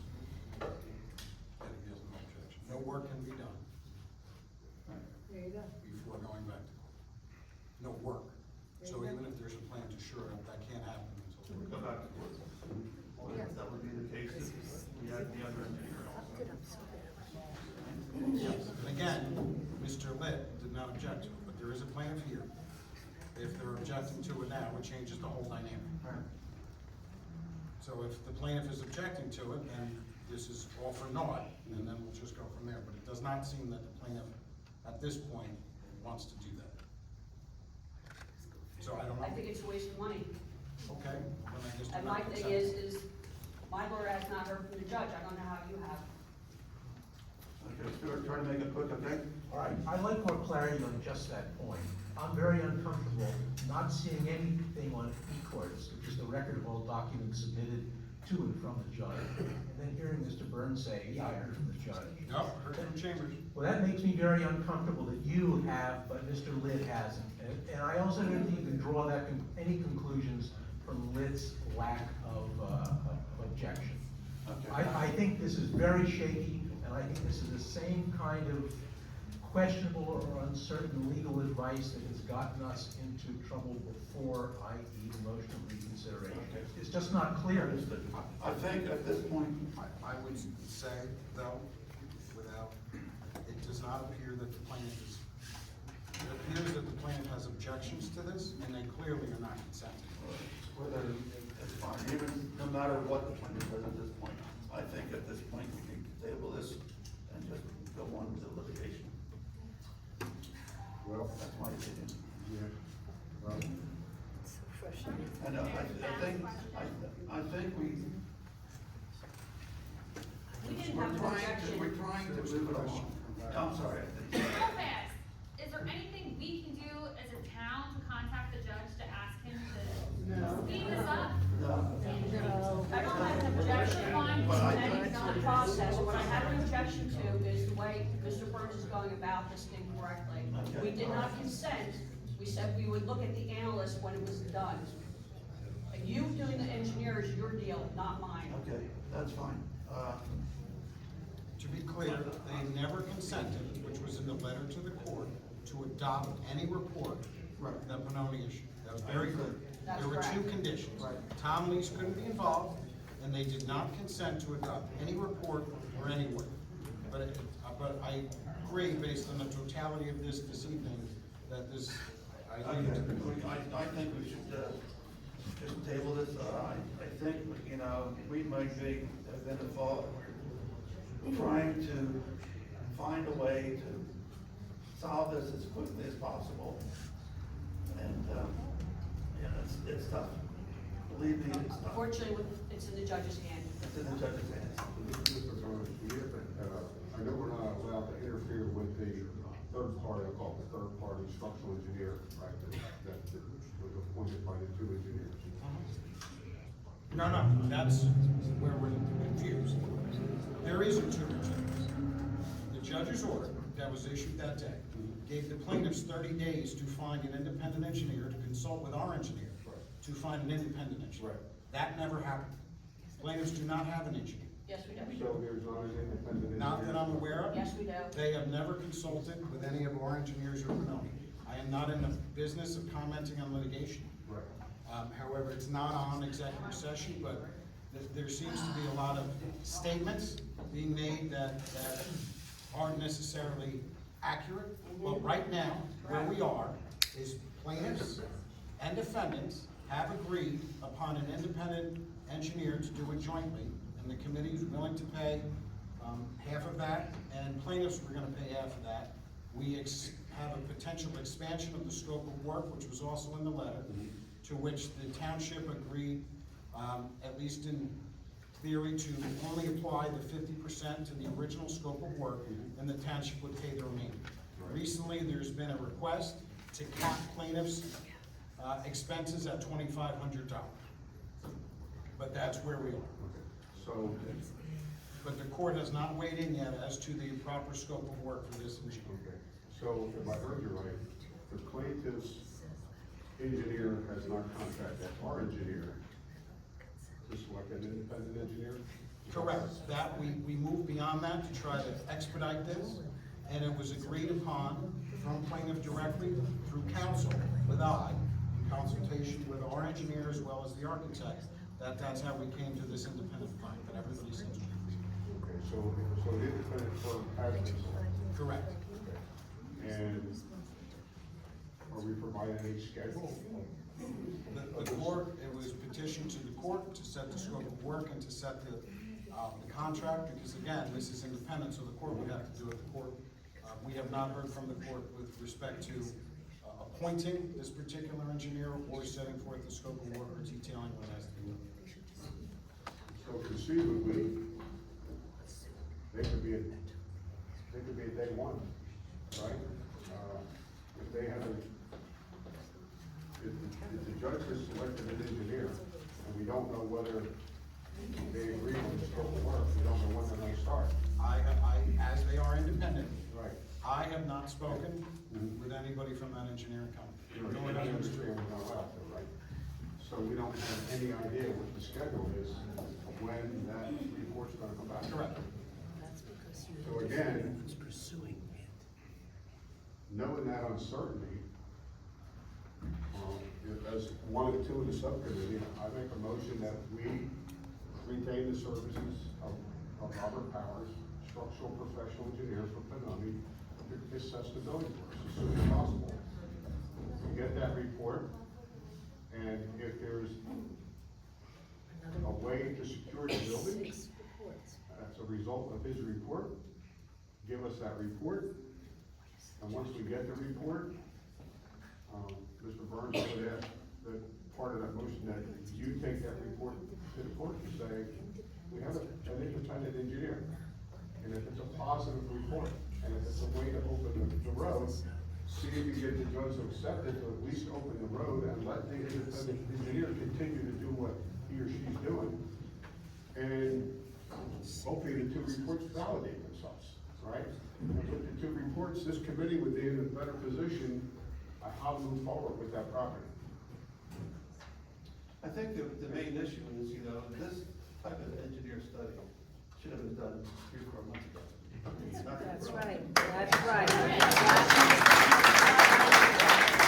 Instead of muddying the waters. Now that we have the I wanted to move that. All of that, why are they still doing Whether that? by moving that quickly, and I'm kind of mixing my mind here, whether moving that as quickly as possible, are we gonna get in more trouble? Or are we not? Do you see any problems legally with what my motion is? No, I would, before having any inspection, I would again, send a letter to the court ensuring that they're okay with this as well as this. Lit has no objection to this. I don't know if that's accurate anymore, because one of the plaintiffs is here and they're not, she's objecting to it. I'm not objecting to it, that's not what I said. I think everyone here has one goal in mind. Get the road open as soon as possible, right? She's an independent engineer. You're not helping that It process. sounds like that our process may be a lot quicker than what the court's process. You're not We can't running interfere the with the process. Let's look at the other angle here. Instead of, I do have a lot of confidence in the engineer that is selected from the county, but I think to be more open, maybe we should look at hiring an historical structure engineer.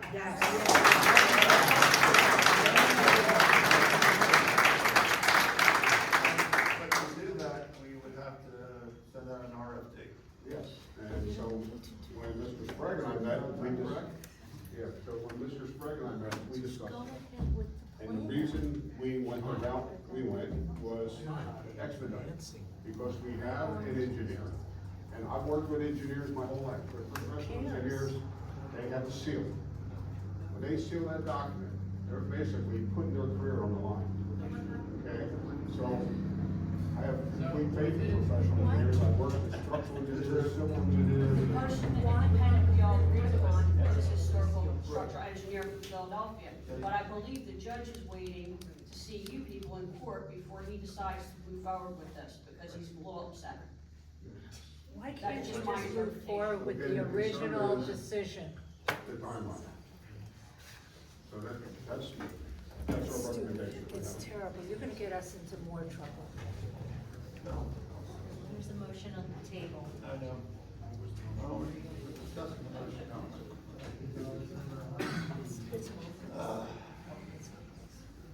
What's the fine if you just open the road? What's the fine?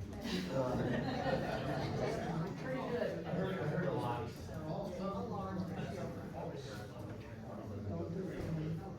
Is there a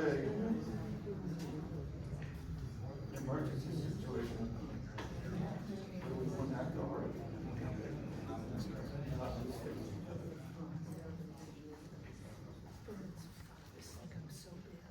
All right. There's a very clear ordinance that talks about the appointments of professionals. There's not. Okay. I guess, roll call. Let's go. Well, we need a second. Run the motion down again, so I mean, So the motion is, Mr. Barton, can I read what I Yes, have, yes. just to make sure I have it Yep. clear for the record? So Yes. the motion was to hire Rob Power, the structural engineer from Pinoni, to assess the building, provide a report of the structural integrity of the building. Yep. And then also a report on how we can secure the building as it currently stands. And then for Solicitor Burns to take that report to the court and see if the judge, based on that report, will allow us to open the road. But also allowing the third-party independent engineer to continue his or her work while we're doing all this. Is that correct? Mistake. It's such a big mistake. Is there a second? We have a second? I'll second. Okay, roll call. Can I just throw one niche into that? Do we want to put a not to exceed amount? What is that? I don't know what that cost would be. Benoni, it'll be $100,000. Well, we put a not to exceed amount in the, isn't there a not to exceed amount in the agreement? Suck the money out of our That's their treasury. contract. That's plaintiff's contract. No, nothing more than I don't know what that amount would be. Are you gonna put any amount in there? Just a thought. All right, We have rates from our engineer, right? we do, yes, yes, they are in their contract. So you could ask them. So the rate, Two from Beach. Two from Beach. One from Benoni. Two from Benoni. This would be a T&M billboard. No, that's what I was in the invoice. Okay, Mr. Sprague? Yes. Mr. Hartman? Yes. Deputy Mayor? Yes. Mayor? Yes. Again, this is all contingent on continued non-objection by planning, as well as the court's So you'll No send objection. other letters to the plaintiffs and the court tomorrow. explaining, like you did before. Yep. And getting, okay from them before we proceed. Yep. Then we'll wait for Mr. Burns for his just to go. Correct. I have a question. What is the timeframe then? The engineer's sitting here, we're all here. When did this happen? Well, we would have to hear from the court and Yeah, we yeah, have to hear sure. from the plaintiff. Right. And then I would imagine be able to get the engineer in the matter of days. It's not the engineer, it's the fact, it's not the engineer. Okay. In between. Public, second reading of public hearing ordinance 2024 updating stormwater management requirements for privately owned salt storage facilities. This time I'll open it to the public. This is ordinance 2024. The reason they asked you wasn't the judge on the first letter is because it's And not. this ordinance would apply, actually, it does apply a little bit to homeowners in that you can't, anything in there that talks about homeowners, is you can't take salt or those materials and leave them outside on the property. Basically, all it applies to the homeowner. This is mainly for like a landscaper or something like that that does, salt work. Okay, anyone from the public, any comment? Hearing none, I'm gonna close. quantities. So, You're giving people the right to go in somebody's yard, potentially look for salt. no, that's not good.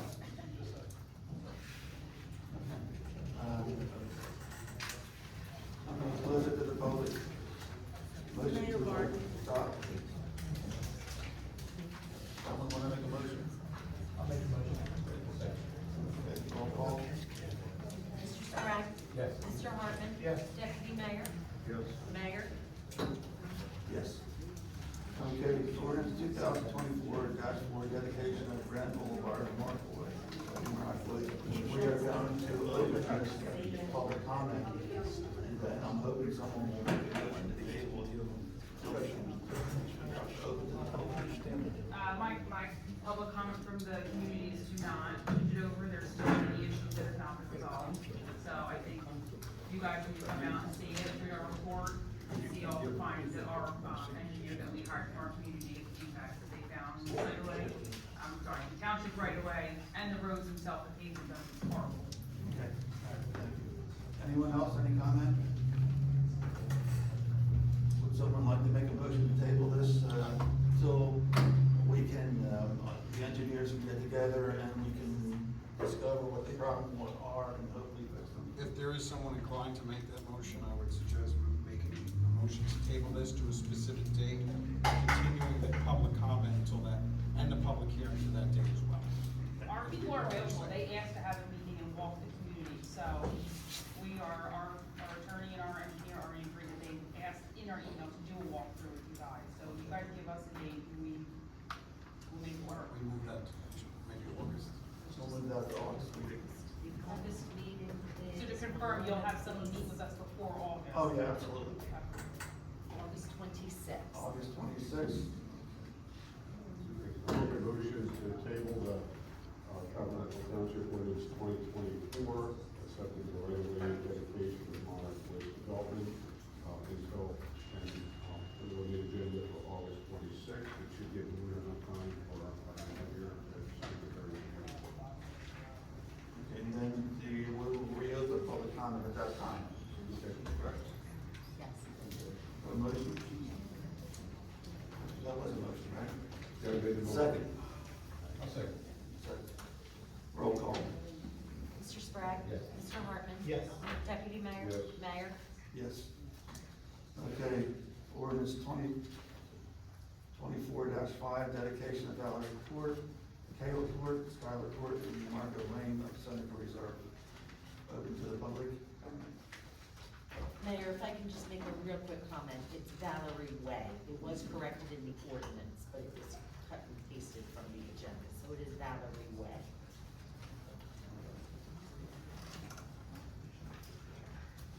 Hi, good evening, Ray Goss, 201 Skylar Court.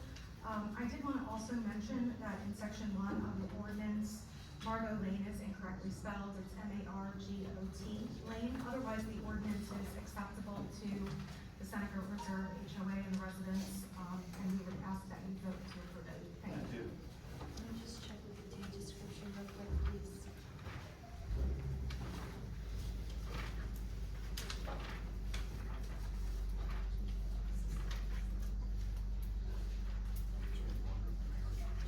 M-A-R-G-O-T? Correct. Yeah, that's what you have on your agenda. Yeah, it's just not correct in the ordinance itself. Yeah, it's very small. I'm sure it can be very easily fixed. Okay, fine, someone make a motion? I'll make the motion. Second? I'll second. Roll call. Mr. Sprague? Yes. Mr. Hartman? Yes. Deputy Mayor? Abstain. I'm sorry. Abstain. Okay, Mayor? Yes. Okay, 2024-6, cap bank ordinance, you wanna? Yeah, basically what this does is, it allows us to increase appropriations up to 3.5% if needed. And the unused portion you can bank for a period of up to 2 years to be used in the situation that if we had a new revenue source come in, we could increase appropriations and use those. Without that, we are limited to whatever the appropriation increase is for that year. So it's just a bank, it's not raising taxes or anything like that. The tax cap is a separate requirement. And I'm going to open that up for public comment. Anyone in public comment? Hearing none, I'm going to close public comment. Have a motion, please. I'll make the motion. I'll second it. Okay, roll call. Mr. Sprague? Yes. Mr. Hartman? Yes. Deputy Mayor? Abstain. Mayor? Yes. Okay, consent agenda resolutions. Motion to accept the consent agenda 2024-71 through 76. Excuse me, Mayor, may I interrupt just a moment, Certainly. please? So 72 is authorizing the submission of the DOT grant for 2025. I need committee to please let me know what they would, if phase 2 of Hawkins Road is acceptable to apply for. All right, why don't we pull resolution 2024-72 and go through the remainder of the consent. Okay. Someone want to make a motion to pull 2024-72? Yes. I'll second it. Okay. Roll call. Mr. Sprague? Yes. Mr. Hartman? Yes. Deputy Mayor? Yes. Mayor? Yes. Okay, discussion of authorizing 2024-72, the DOT grant. I think maybe what we need to do now is take the time and talk about what the potential cost, tax rate would be for, and how much is the grant for? We don't know yet what they're gonna give us. This is the application we're going, The second. the second part. Now, We always pick another, we can put 2 roads. Give another road. But then it's due by what if they- July what if they pick 1st. the wrong one? That's the danger there. We haven't come up with a cost because I haven't gone out to bid. The engineer should be able to have an estimate done, but I have not seen I one. haven't gotten an engineer. For the entire When- road. When is this due? July 1st. July 1st. Is there a possibility of changing it later? Okay, then we need to have a discussion right now with, whether I imagine it's probably gonna be a couple $100,000. Yes.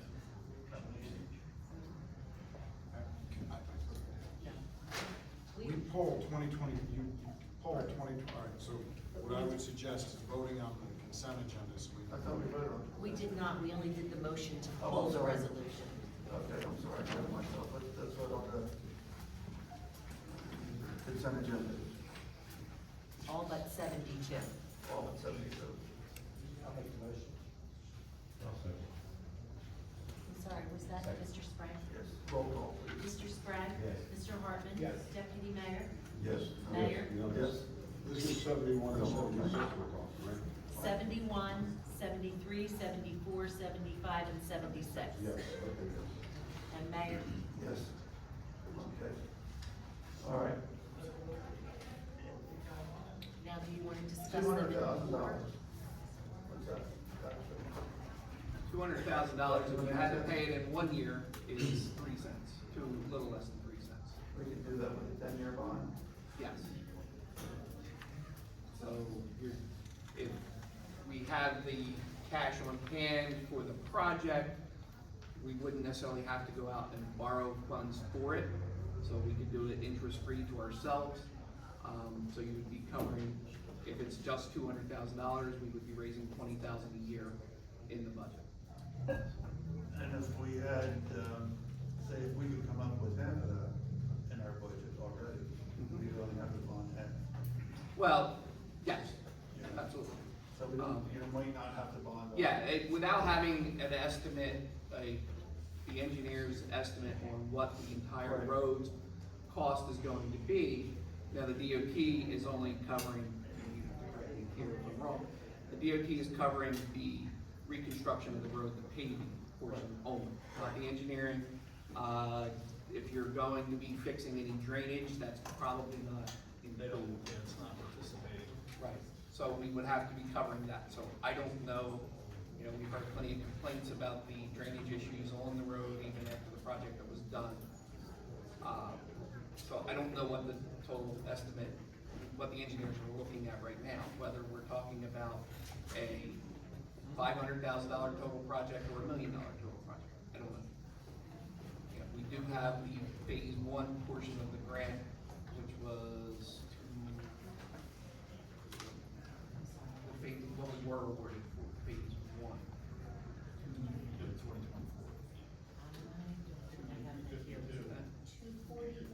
240 something. Yeah. 240 was sticking in my head, but I wasn't knowing the exact Yeah. number.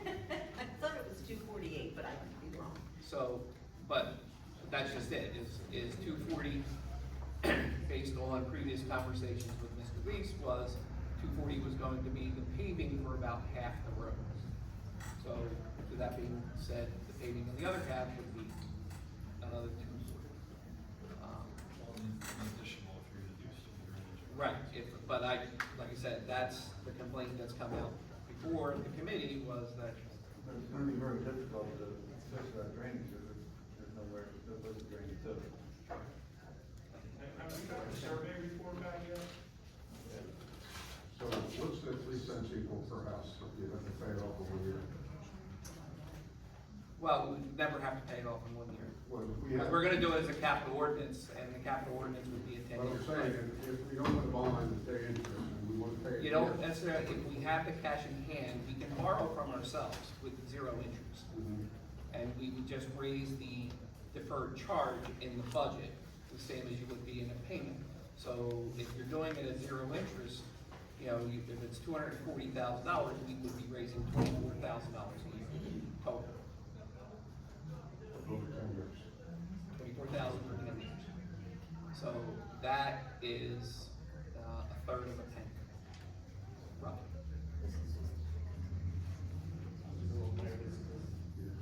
Point up the drainage, I just don't want to pave road and some of the drainage issues. I'd like to know what we're looking at. Because even what we could do too, I mean, you know, take the grant and pay half. But maybe do a bond or whatever we have to do the drainage of the whole road. Well, this will be just my opinion, but it's, we've done that. We did a project, we awarded a project for the drainage that unfortunately didn't work. Right. But for the same thing is, there is nowhere for that water to go. You know, without piping the, all the way down the road to the low spots and to where, or putting in adequate, French drain systems that pipe along the edges of the road to do it. But then again, with the proper elevation of the road, it makes the drains work. That's just above my pay grade, that's what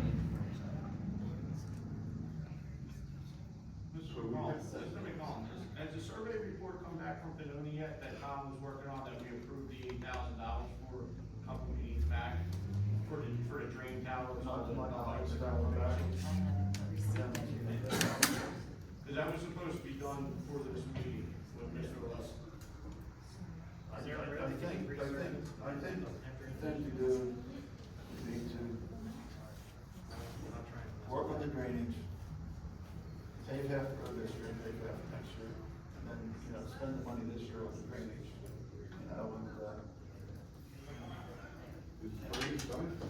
No, well, the drainage was done a year ago, or a year and a half ago, 2 years ago, but it's not, doesn't seem to be working. Who's responsible for that, that it's not working correctly, Mr. McCollum? Can we go back to the contractor that installed it? Who puts the bill? Who's footing the bill now? That's a legal question. I would have to research that issue, I'm not really sure who put it in, what the plans say, what to spec or not. I mean, there's no accountability here, we go and stab drains in, it don't work, and now we're stuck with it. Thank you. We know your point. No, I do, but I'm just trying, you said you wanna be open and Well, I transparent. am, but let's keep it under control. We're trying to do the best we can. Trust me, Mr. McCollum, I agree, I'm appreciative of what you're doing. I'm asking questions so I can move forward. Understood. And again, I have We questions. will try to get that report. Well, I have questions for the new engineer, because we were working with, Tom, and, we were looking at the last meeting with weight restrictions on this road, what we were gonna do with that. And have we, now that Tom's gone, again, I feel like we're starting. He has everything, and Tom has told him everything that's going on. The rate restriction, well, I'm gonna get to that later in your report. Okay. So, Mr. Mayor, so what it sounds like you're saying, paving this year, finish paving next year. So 72 is just asking, really, which road are we putting in for the upcoming grant application? So you would say Hoffman Road. But I think that the most important part is this year, try to get that drainage under control. You guys have any other thoughts on it? I agree with you, if the drainage isn't working and you pave the road, you're still gonna have a problem. And whatever the fix for the problem is, you're gonna have to go back and open the road again. So why open the road is to fix the drainage problem before you pave the road? Right. And, I'm not one of ever being in favor of adding more debt. And I think we're setting bad precedent for paving all the road in one shot and going in debt for that, because what's gonna happen next time, we're gonna have one resident on another road wanting the same thing. And one resident shouldn't dictate how we run this business. This is a business. Sammy Moore did, Mr. Burton. Okay. Sammy Moore did, Thank you. and you brought that to my Thank you. attention, remember that? Please. When he paved 2.5 miles of Would you South please Hampton have Township? respect for this committee?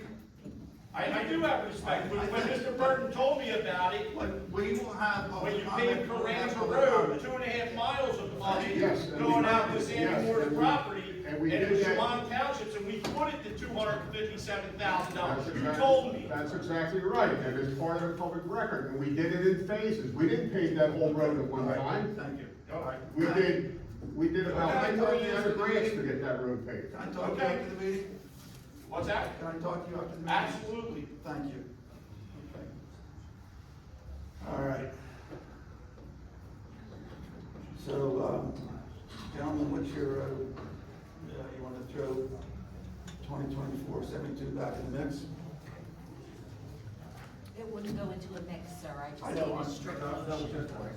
that was just, Oh, okay. sometimes not politically correct. Yeah. Obviously, we've got to get this started. I would be happy to. Perpetual life first, we've got to get granted. Okay, so, make a motion. I make a motion to approve resolution 2024-72, to submit a grant application for the road program for the second half of Hawkins Road. Okay, we have a second? Yes, second. Roll call. Mr. Sprague? Yes. Mr. Hartman? Yes. Deputy Mayor? Yes. Mayor? Yes. Okay, resolutions, for tables on June 10th, 2024-60, -61, -62, -63. Do you have some information on that? I do. But just to be clear, because they were pulled from the consent agenda, and they're all basically the same, they can be done in block, if the committee so chooses. Okay, so Mr. Barton had asked me about the shared services. Springfield and Shamum has been in place for years. This was just a renewal. Medford Lakes and Woodland, used to use Medford's recycling coordinator, she retired. So that's why Medford Lakes and Woodland is coming now to Tabernacle. Mr. Phillips is our certified recycling professional. The requirement is every municipality has a municipal recycling coordinator who prepares the report. And then you submit that report to the recycling professional for him to sign off. He does not confirm data. He doesn't even get the backup data that the municipal coordinator created the report with. All he does is the municipal coordinator submits it to the professional. He reviews it to make sure all fields have been filled in, all data has been provided. I have signed it, or whoever the municipal coordinator is has signed it. He then signs it as the professional and emails it to DEP. 10 minutes max on each report. You had asked me his salary for the entire year for that position is $41.38, which breaks down to $2 an hour on a 2-week pay basis. The pension contribution based on that portion of salary is $621, the insurance is $138. So what's his total cost to prepare that document? Well, at 10 minutes, Really, 10 minutes? he doesn't prepare anything. Right. All he does is review what we submit and then emails it How to many the state. pages is the document? One. Well, it depends on how much recycling tonnage has been brought in. I would think for these smaller towns, it's a 1-page document. And it's just columns of types of recycling, cans, bottles, plastic, wood, and how many tons. And then, like I said, he signs off of it and submits it to DOT. It is not a, agreement. You had asked me what the advertising cost of the agreement is. There is no advertising cost. All it does is get submitted to DEP, so there is no fee there. Mr. Burns, the Medford Lakes municipal coordinator provided this agreement from what he had previously used. I just tweaked it to change the names to Township of Tabernacle. So Mr. Burns didn't have to review the contract itself. He reviewed it within the entire agenda package. And I know, you had a concern because there was a termination time limit for the receiving town, but not for our town. So I did change the agreement to put in the termination. Either person can terminate, I believe it was 60 days.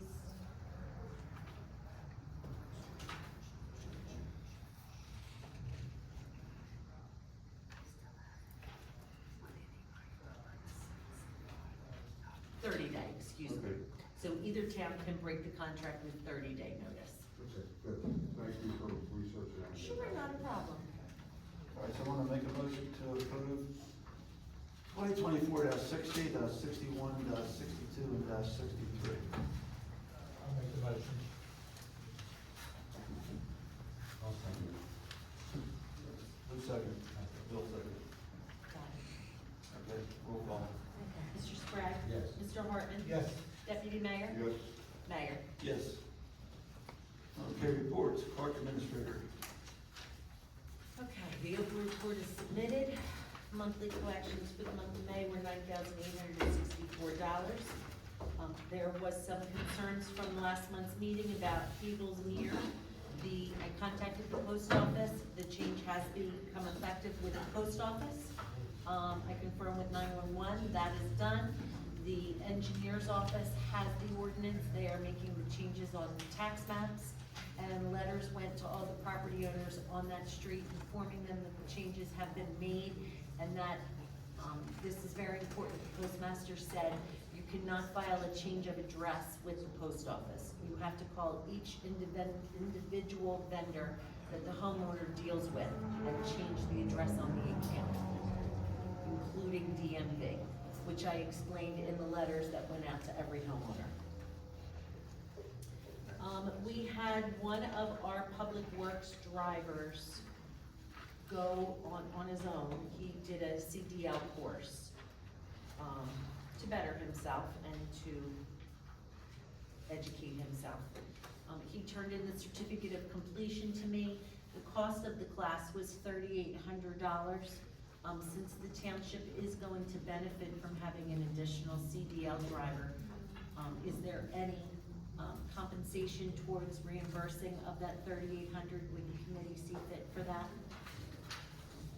We can do what we've done with other employees, where we create a contract that if they leave within a certain time, they have to pay that back, or however committee sees fit. I would think that we would want a contract for, what do you think, 5 years? Reduce it by, say, 10 or 15% each year till the 5th year. That you would have to pay back. Sound reasonable to you guys? Class A driver is important, you know. There's a lot of equipment we have that we have to have a Class A CDL driver. My only question is, was this something we required and asked him to do, or he did it No, on his own? no, he did it on his own. I didn't even know he was doing it. He did it on his own, and when he brought the certificate to me to show that he is now qualified, he said, is there any kind of compensation for this? Reimbursement, not compensation, and I said that I would check with you guys, because I didn't know what prior practice was. Did you get a copy of his license? I only got a copy of the certificate, not the license yet.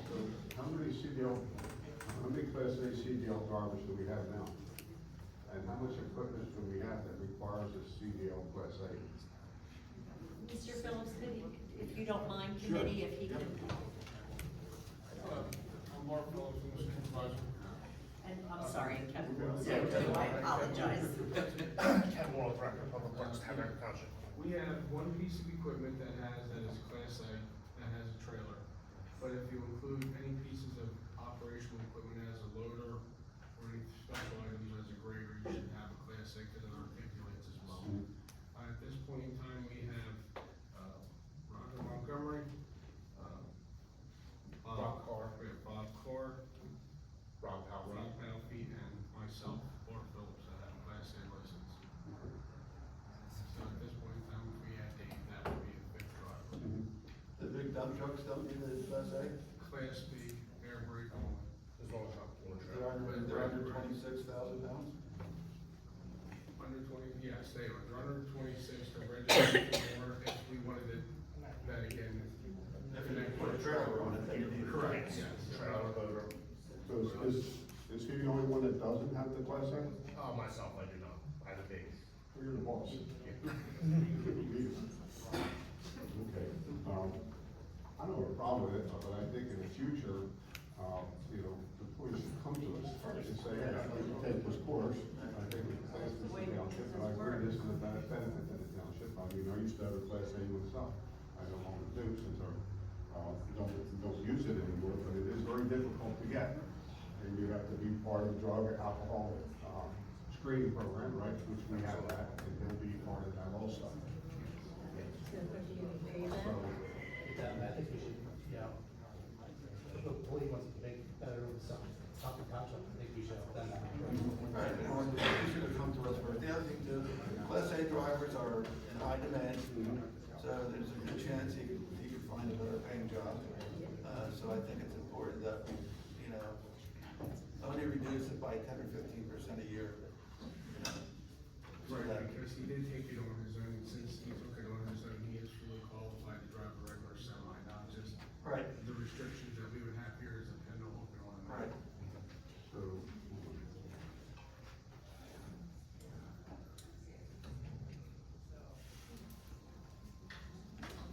so you're saying like over a 5-year period? No, I'm saying that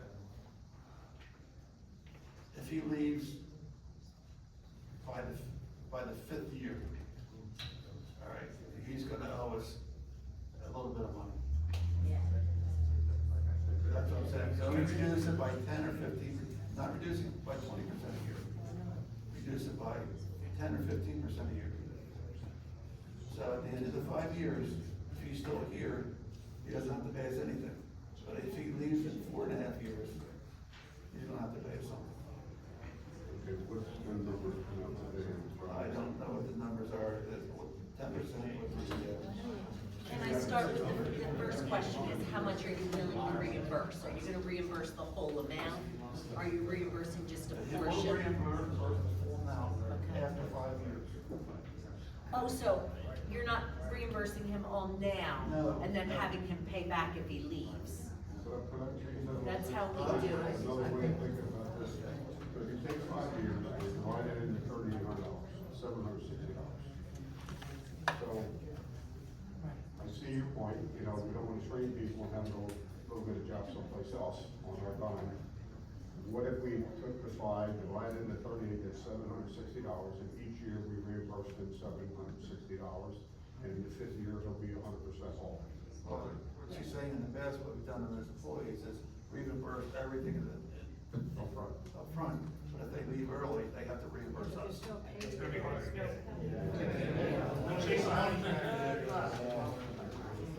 Whatever you, I mean, whatever the committee wants to do, want you just reimburse them $760 a year?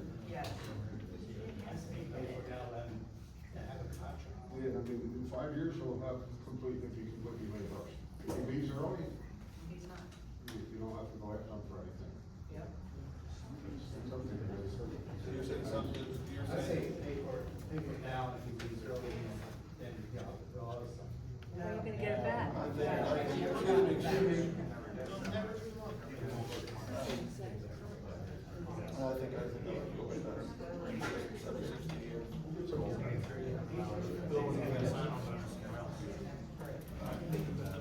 Well, you make the motion. Okay, and again, I think if we do up front, the arrangements could have been different. And I commend them for getting this CDL, Class A, and I think this way protects us, right? So, the motion would be that we would reimburse them over a 5-year period for this total cost of $3,800, and each year he would receive $760. If he stays all 5 years, he gets 100% back. Yes. Excuse me, committee, I just have one question. Sure. Bob Carr, when we had prior administration was here as well, he went on his own and got his Class A license. My only question is can we find out what his pay was less, because he went and did it on his own, but he only went to use a truck for the test. My only question is because of how we are as a group, I feel if we don't give Mr. Carr the opportunity to pay him back, he will have leeway over us for paying back Mr. Newman, but not paying him back. Is Mr. Carr still there? Yes. He still works for us, right? Yes. He never requested paper, did he? He didn't worry about it at all. How long ago did he get it? 2 years ago. I'm only saying it's just a protection for us as a complete county. If one gets paid back, and then he finds out, because now this also, I mean, honestly, we will now also have to look at, even if by our bylaws, and how we have it in our rules, we have to make sure that we still keep everyone in the right positions. Because if not, then people will have level positions over the long time frame. I would suggest that, we send in this paperwork, say, look, here's what it, send it to our administrator, send it to Kevin, let Kevin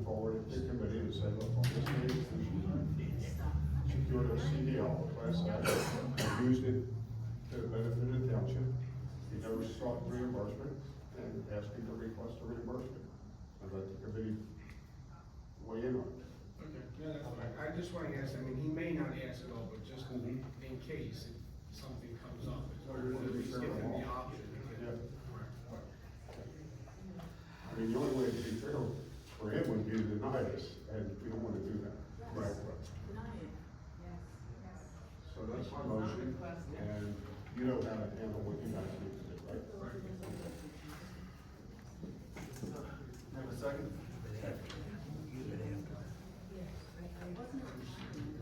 Mr. Sprague? Yes. Mr. Hartman? Yes. Deputy Mayor? Yes. Mayor? Mr. Mayor, can I make a comment about this particular issue in a general way? Talk to me after the meeting. Okay. Thank you. The only last thing I have, Mayor, I already discussed, the stop signs versus yield at Hawkins Road. That was already discussed. Thanks, gentlemen.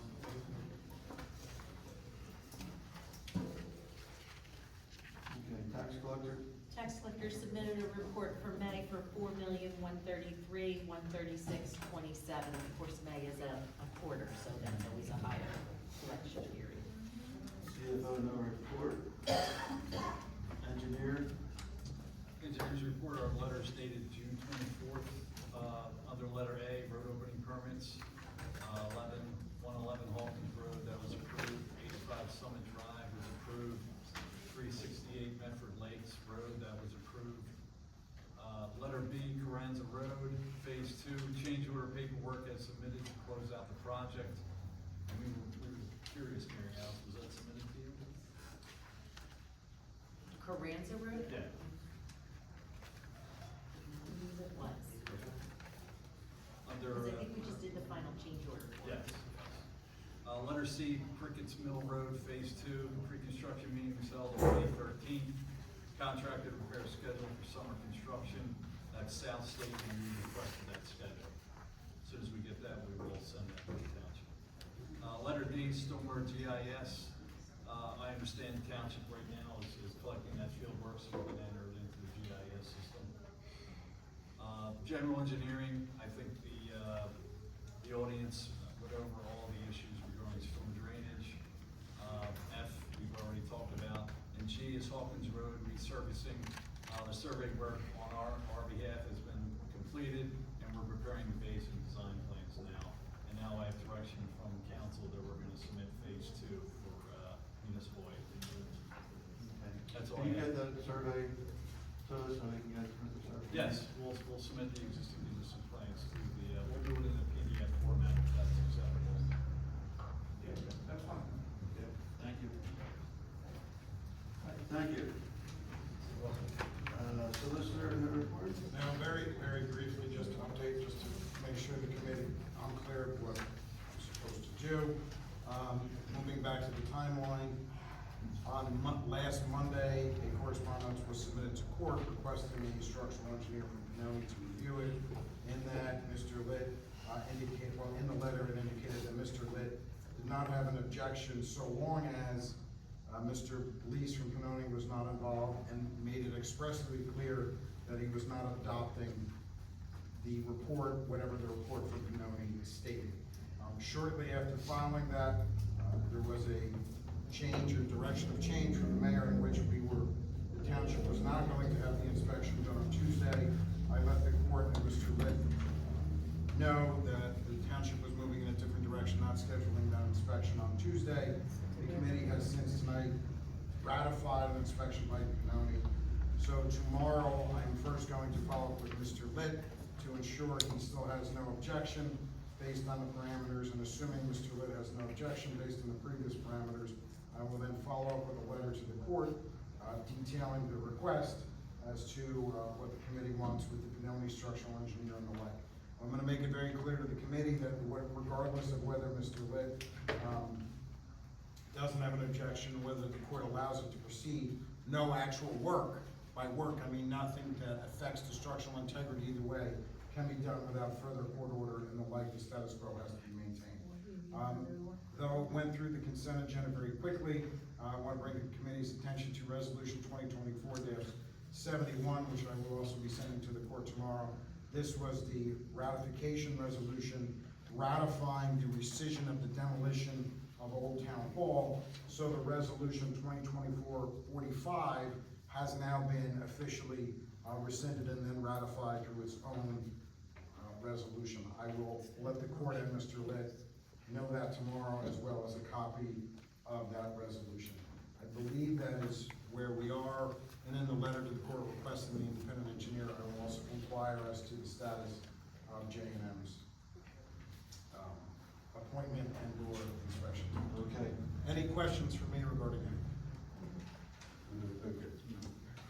Public Works, anything else to the report, is it closed? Committee comments, Mr. Sprague. Excuse me one I'm second. sorry. Wait. Public Works, two things I wanted to bring up, and if either Mr. Worrell or Mr. Phillips could help me out with that. We do have a truck that is in need of major repairs. And I wanted the gentleman to explain to you real quick about that. It was our original truck for our second purchase of all the other trucks that we bought, is truck 14. And what happened was, is the exhaust leaked, and when it leaked, they realized that it was the DEF system. And when they traced it back, they seen where it was from the calcium and salt, from where it ran up underneath. Once it did that, it part of the cooler system and the EGR system. So for the amount of rust that it had on top of the motor, where it took out 2 or 3 of the fuse panels 4 years ago, which was quite significant for the electrical system. This time when they came in with the first quote, it was around $6,000, but then the next quote that came in, where they have to replace the whole EGR system as well as the whole DEF system for the whole truck, came in substantially different than what you have there. So, we just wanted to clarify that it was okay that we move forward fixing this truck, because it is one of our snow trucks and it is one of our dump trucks that it's, if this gets fixed, it should still last another 7 to 8 years without us worrying about doing repairing. Is there any kind of a shield or anything that could be put on to prevent the corrosion? We used a company, that we paid, it was about $200 a truck to get everything undercoated and seal coated. And we no longer use them. We had an issue with them, was it 2020, where we went to file a warranty report because it corroded one of our electrical lines. Well, the part was $60 that they warranted, but it was, I think it was around $800 to do the work, and I just didn't think it was worth it. I mean, if they only gave us $60 in warranty work, and they were supposed to guarantee the whole thing, which no spray company we use, we no longer use that. And the majority of our, of the corrosion issues are all connectors, and that's, and you know, we do all that work in-house. Yeah. How old is this truck? It's a 2015. 9-year-old truck. I mean, it's at its point to where it should be in a transition where we purchase a new truck. But for, the only other wear that is wrong with that is just that unit itself. Other than that, the truck is well maintained, we wash it at our It gets wash washed every, after every storm, it gets washed in the wash bay, I mean, no, it's just. There is no the other calcium. issues with that, other than a lot of it was just gonna start being electrical issues with how, with the salt dust and everything else that sits inside of them. What would that truck be new approximately? Right now, we purchased it, it was around 175, it was a higher one, so right now it's probably around 230. But if we did look into And the total repair is? Yeah, no, I saw it. 17,000. We're gonna have to get other quotes. This isn't the only quote. We'll have to obtain a second quote. If we have to get other quotes, we will have to get the truck trailer to another facility, because they had to have it poured apart so they could actually see what actually was on it. As they poured it apart, they saw where the actual problem. Right, they went into it with an electrical issue, and then this corrosion of the DEF system caused that. State contract, right? Yes. Yeah. State contractor. They are, Yes, yes. they are, that's what I'm saying, so they can fix it. Have you used Facebook before? Yes. Yeah, you use them on a We use it all the regular basis. time, I mean, they're a reputable company. and that's, with the new trucks, it takes a computer system to hook into that, which, you know, we do most of our light maintenance and light repair work, and that's just, it's something that we are, you know, all the equipment, all the tools to get that done. The only thing, you need to update the quote for the state contract rates.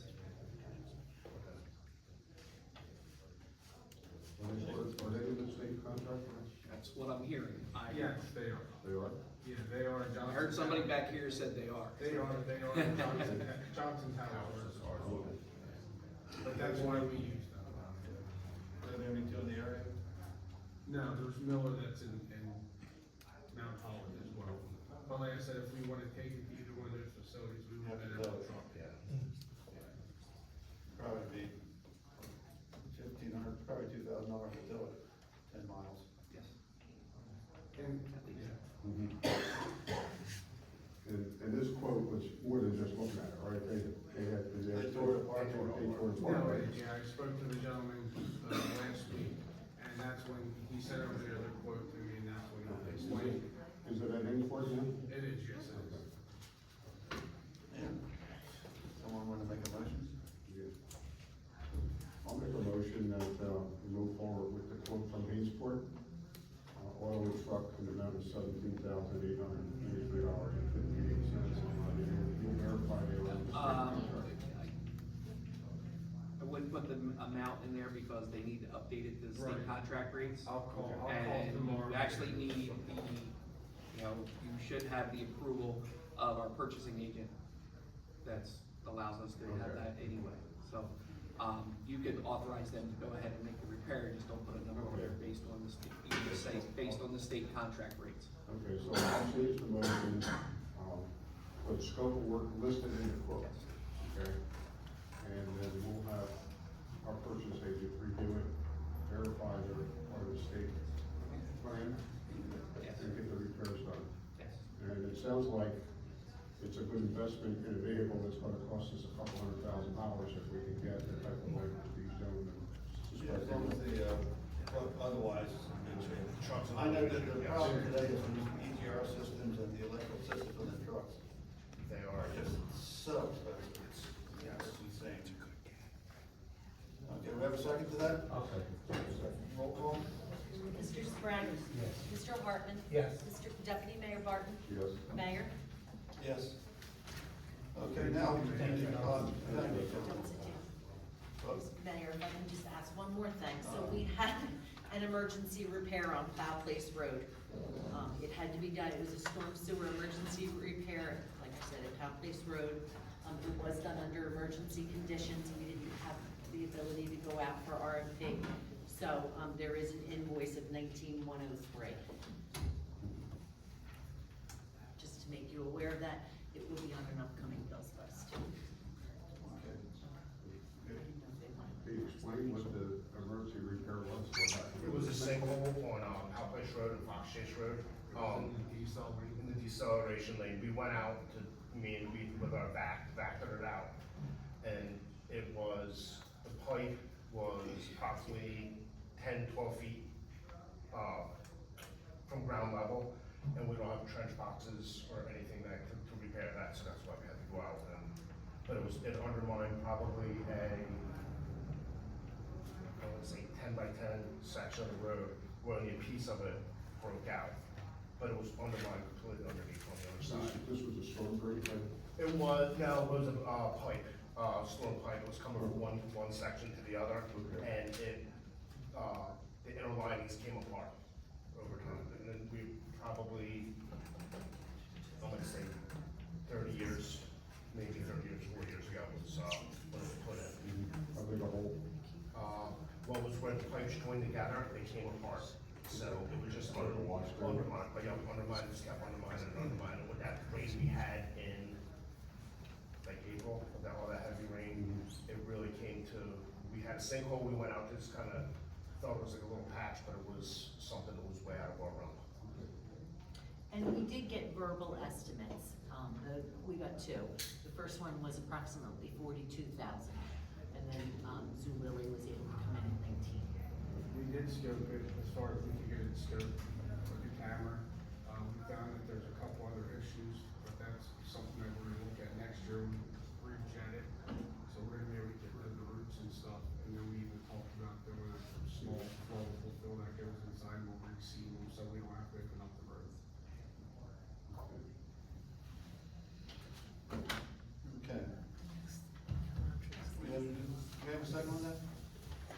I'll second. We didn't make a motion, sir. It's gonna be on a bill's list. I'll leave one for that one. It'll be on the bill's list at this month's meeting. I'll make a motion to pay invoice R 24-031-1. Okay, we have a second. Second. Okay. Who was the second, please? I'm sorry. Mr. Sprague. Mr. Sprague?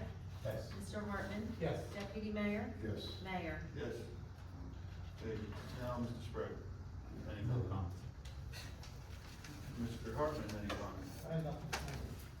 Deputy Mayor? There, I have one thing, I wanted to ask the public, did anyone recently get a trifold advertisement by American Water Resources to ensure your water lines and sewer lines, right? Yes. I suspect they went to everyone. So, I got one today.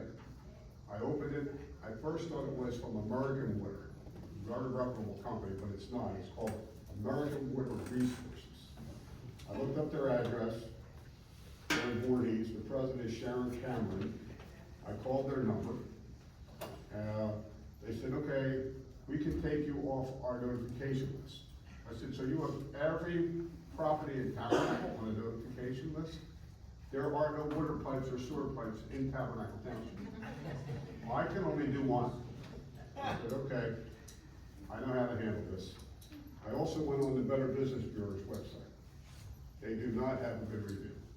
They have 1,051 complaints in the last 3 years, and they resolved 377 complaints in the last 12 months. I'm just telling you what's on the website. So basically, they're looking for you to buy insurance from them. And I wonder, you know, how many senior citizens or people who aren't in the know say, oh, it's only $3.97 a month, maybe I should sign up for this, and you're insured something that doesn't exist. So, what I would ask our administrator to do, Mary Alice, and I can drop off the solicitation that I have, is to write a letter to Sharon Cameron, Cameron. She's the president of American Water Resources at 1025 Laurel Oak Road, Voorhees, New Jersey, 08043-3506, and ask them to remove all the Tabernacle residents and businesses from their mailing list, that we do not have any water pipes or sewer pipes for them to insure. Is that gonna be sent to the lawyer to do, or is that Mrs. Brown is gonna write the letter? No, he asked me to do it. That's good, you're not gonna refer that over to Mr. Burns, are you, to write it? I can handle it in a letter, yeah. Good, that's good, because you do that Okay, all the time. Thank you. All right, anything else? First, is everybody in consent if that's what you want to do? Yes. Okay. So, okay, good, thank you. All right, anything else? No, just that open nuisance. I have a couple things on Hawkins Road. We are continuing to look into a stop sign at the crossroads there. The speed bumps, problem with speed bumps is with the fire company and their trucks. And they said on these speed bumps, they have to come to an almost complete stop to go over them. Otherwise, it tears up the trucks. Mayor, we looked at that, I mean, we would have to follow the MUTCD, crash control, guidelines, so we'd have to get crash experience, requirements from the state police, look at the site distance, and then get 8-hour fines, traffic counts. For the stop sign. So the speed bumps, because the fire company thinks are out, and the heavy truck, I thought at one time we had a heavy truck ordinance for roads, but evidently we don't. I'm going to be talking with the administrator this month to try to develop a heavy truck ordinance, and we have to go over probably with the engineer to specific roads that we would want to put in that category to prevent heavy trucks or heavy trucks, from that. So we don't have an ordinance on the books that we could just add Hawkins Road to. We're gonna have to, we basically have to start from scratch, create an ordinance, which I think we should have, because I'm sure there's other roads in town that we would have, and I would think we would be talking about trucks over 18,000 pounds. Is that usually what a heavy? Yeah. That's usually the breakdown for a heavy truck. said about your section there? I didn't hear what you said. Okay, Very go to the slowly. stop signs, you're gonna do for the stop signs. Oh, right, so if we're gonna look at stop sign control on Hawkins Road, we'd have to do a traffic study to determine, because you can't just arbitrarily put traffic signs out there. I just didn't hear what you said about the accidents, because I live there. Well, we'd have to get an accident report from the state Okay. police, because again, you have to meet the warrants that they're manning on uniform traffic control devices All warrants. right. There was somebody out there from Canoni, I think, who wanted to study things briefly, but they end up in my front yard all the time. Yeah, we'd have to get that from the state. I think what we do is we start with the traffic, the accident reports, which are inexpensive to get. You know, we can look at that, and if we don't meet that threshold, you know, in a sense of doing the traffic study, because that's the expensive part, is trying to do a traffic study. Thank you for answering that, I didn't understand your. Mr. McDonald, can I ask you a question? Were you speaking in regards to Kathy's section of Hawkins Road or this section of Hawkins? Talking about this section. This section here? Yeah. Okay. Oh, I thought you were talking about my section.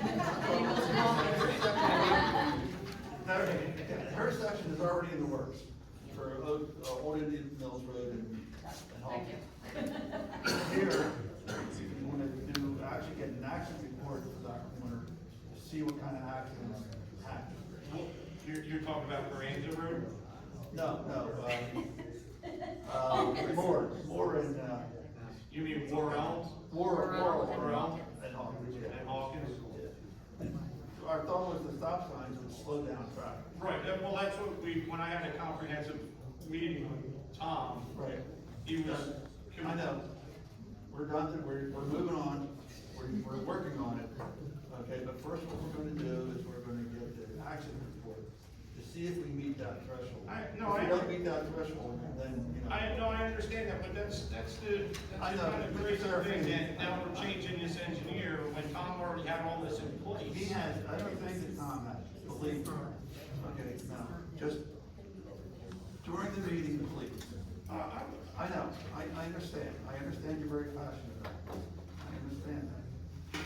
But, you know, you can't keep interrupting and moving on. I'm willing to talk to you at any time about any of this, okay? But during the meeting, we do have to have some discussion. I completely understand that. Thank you. Okay. All right.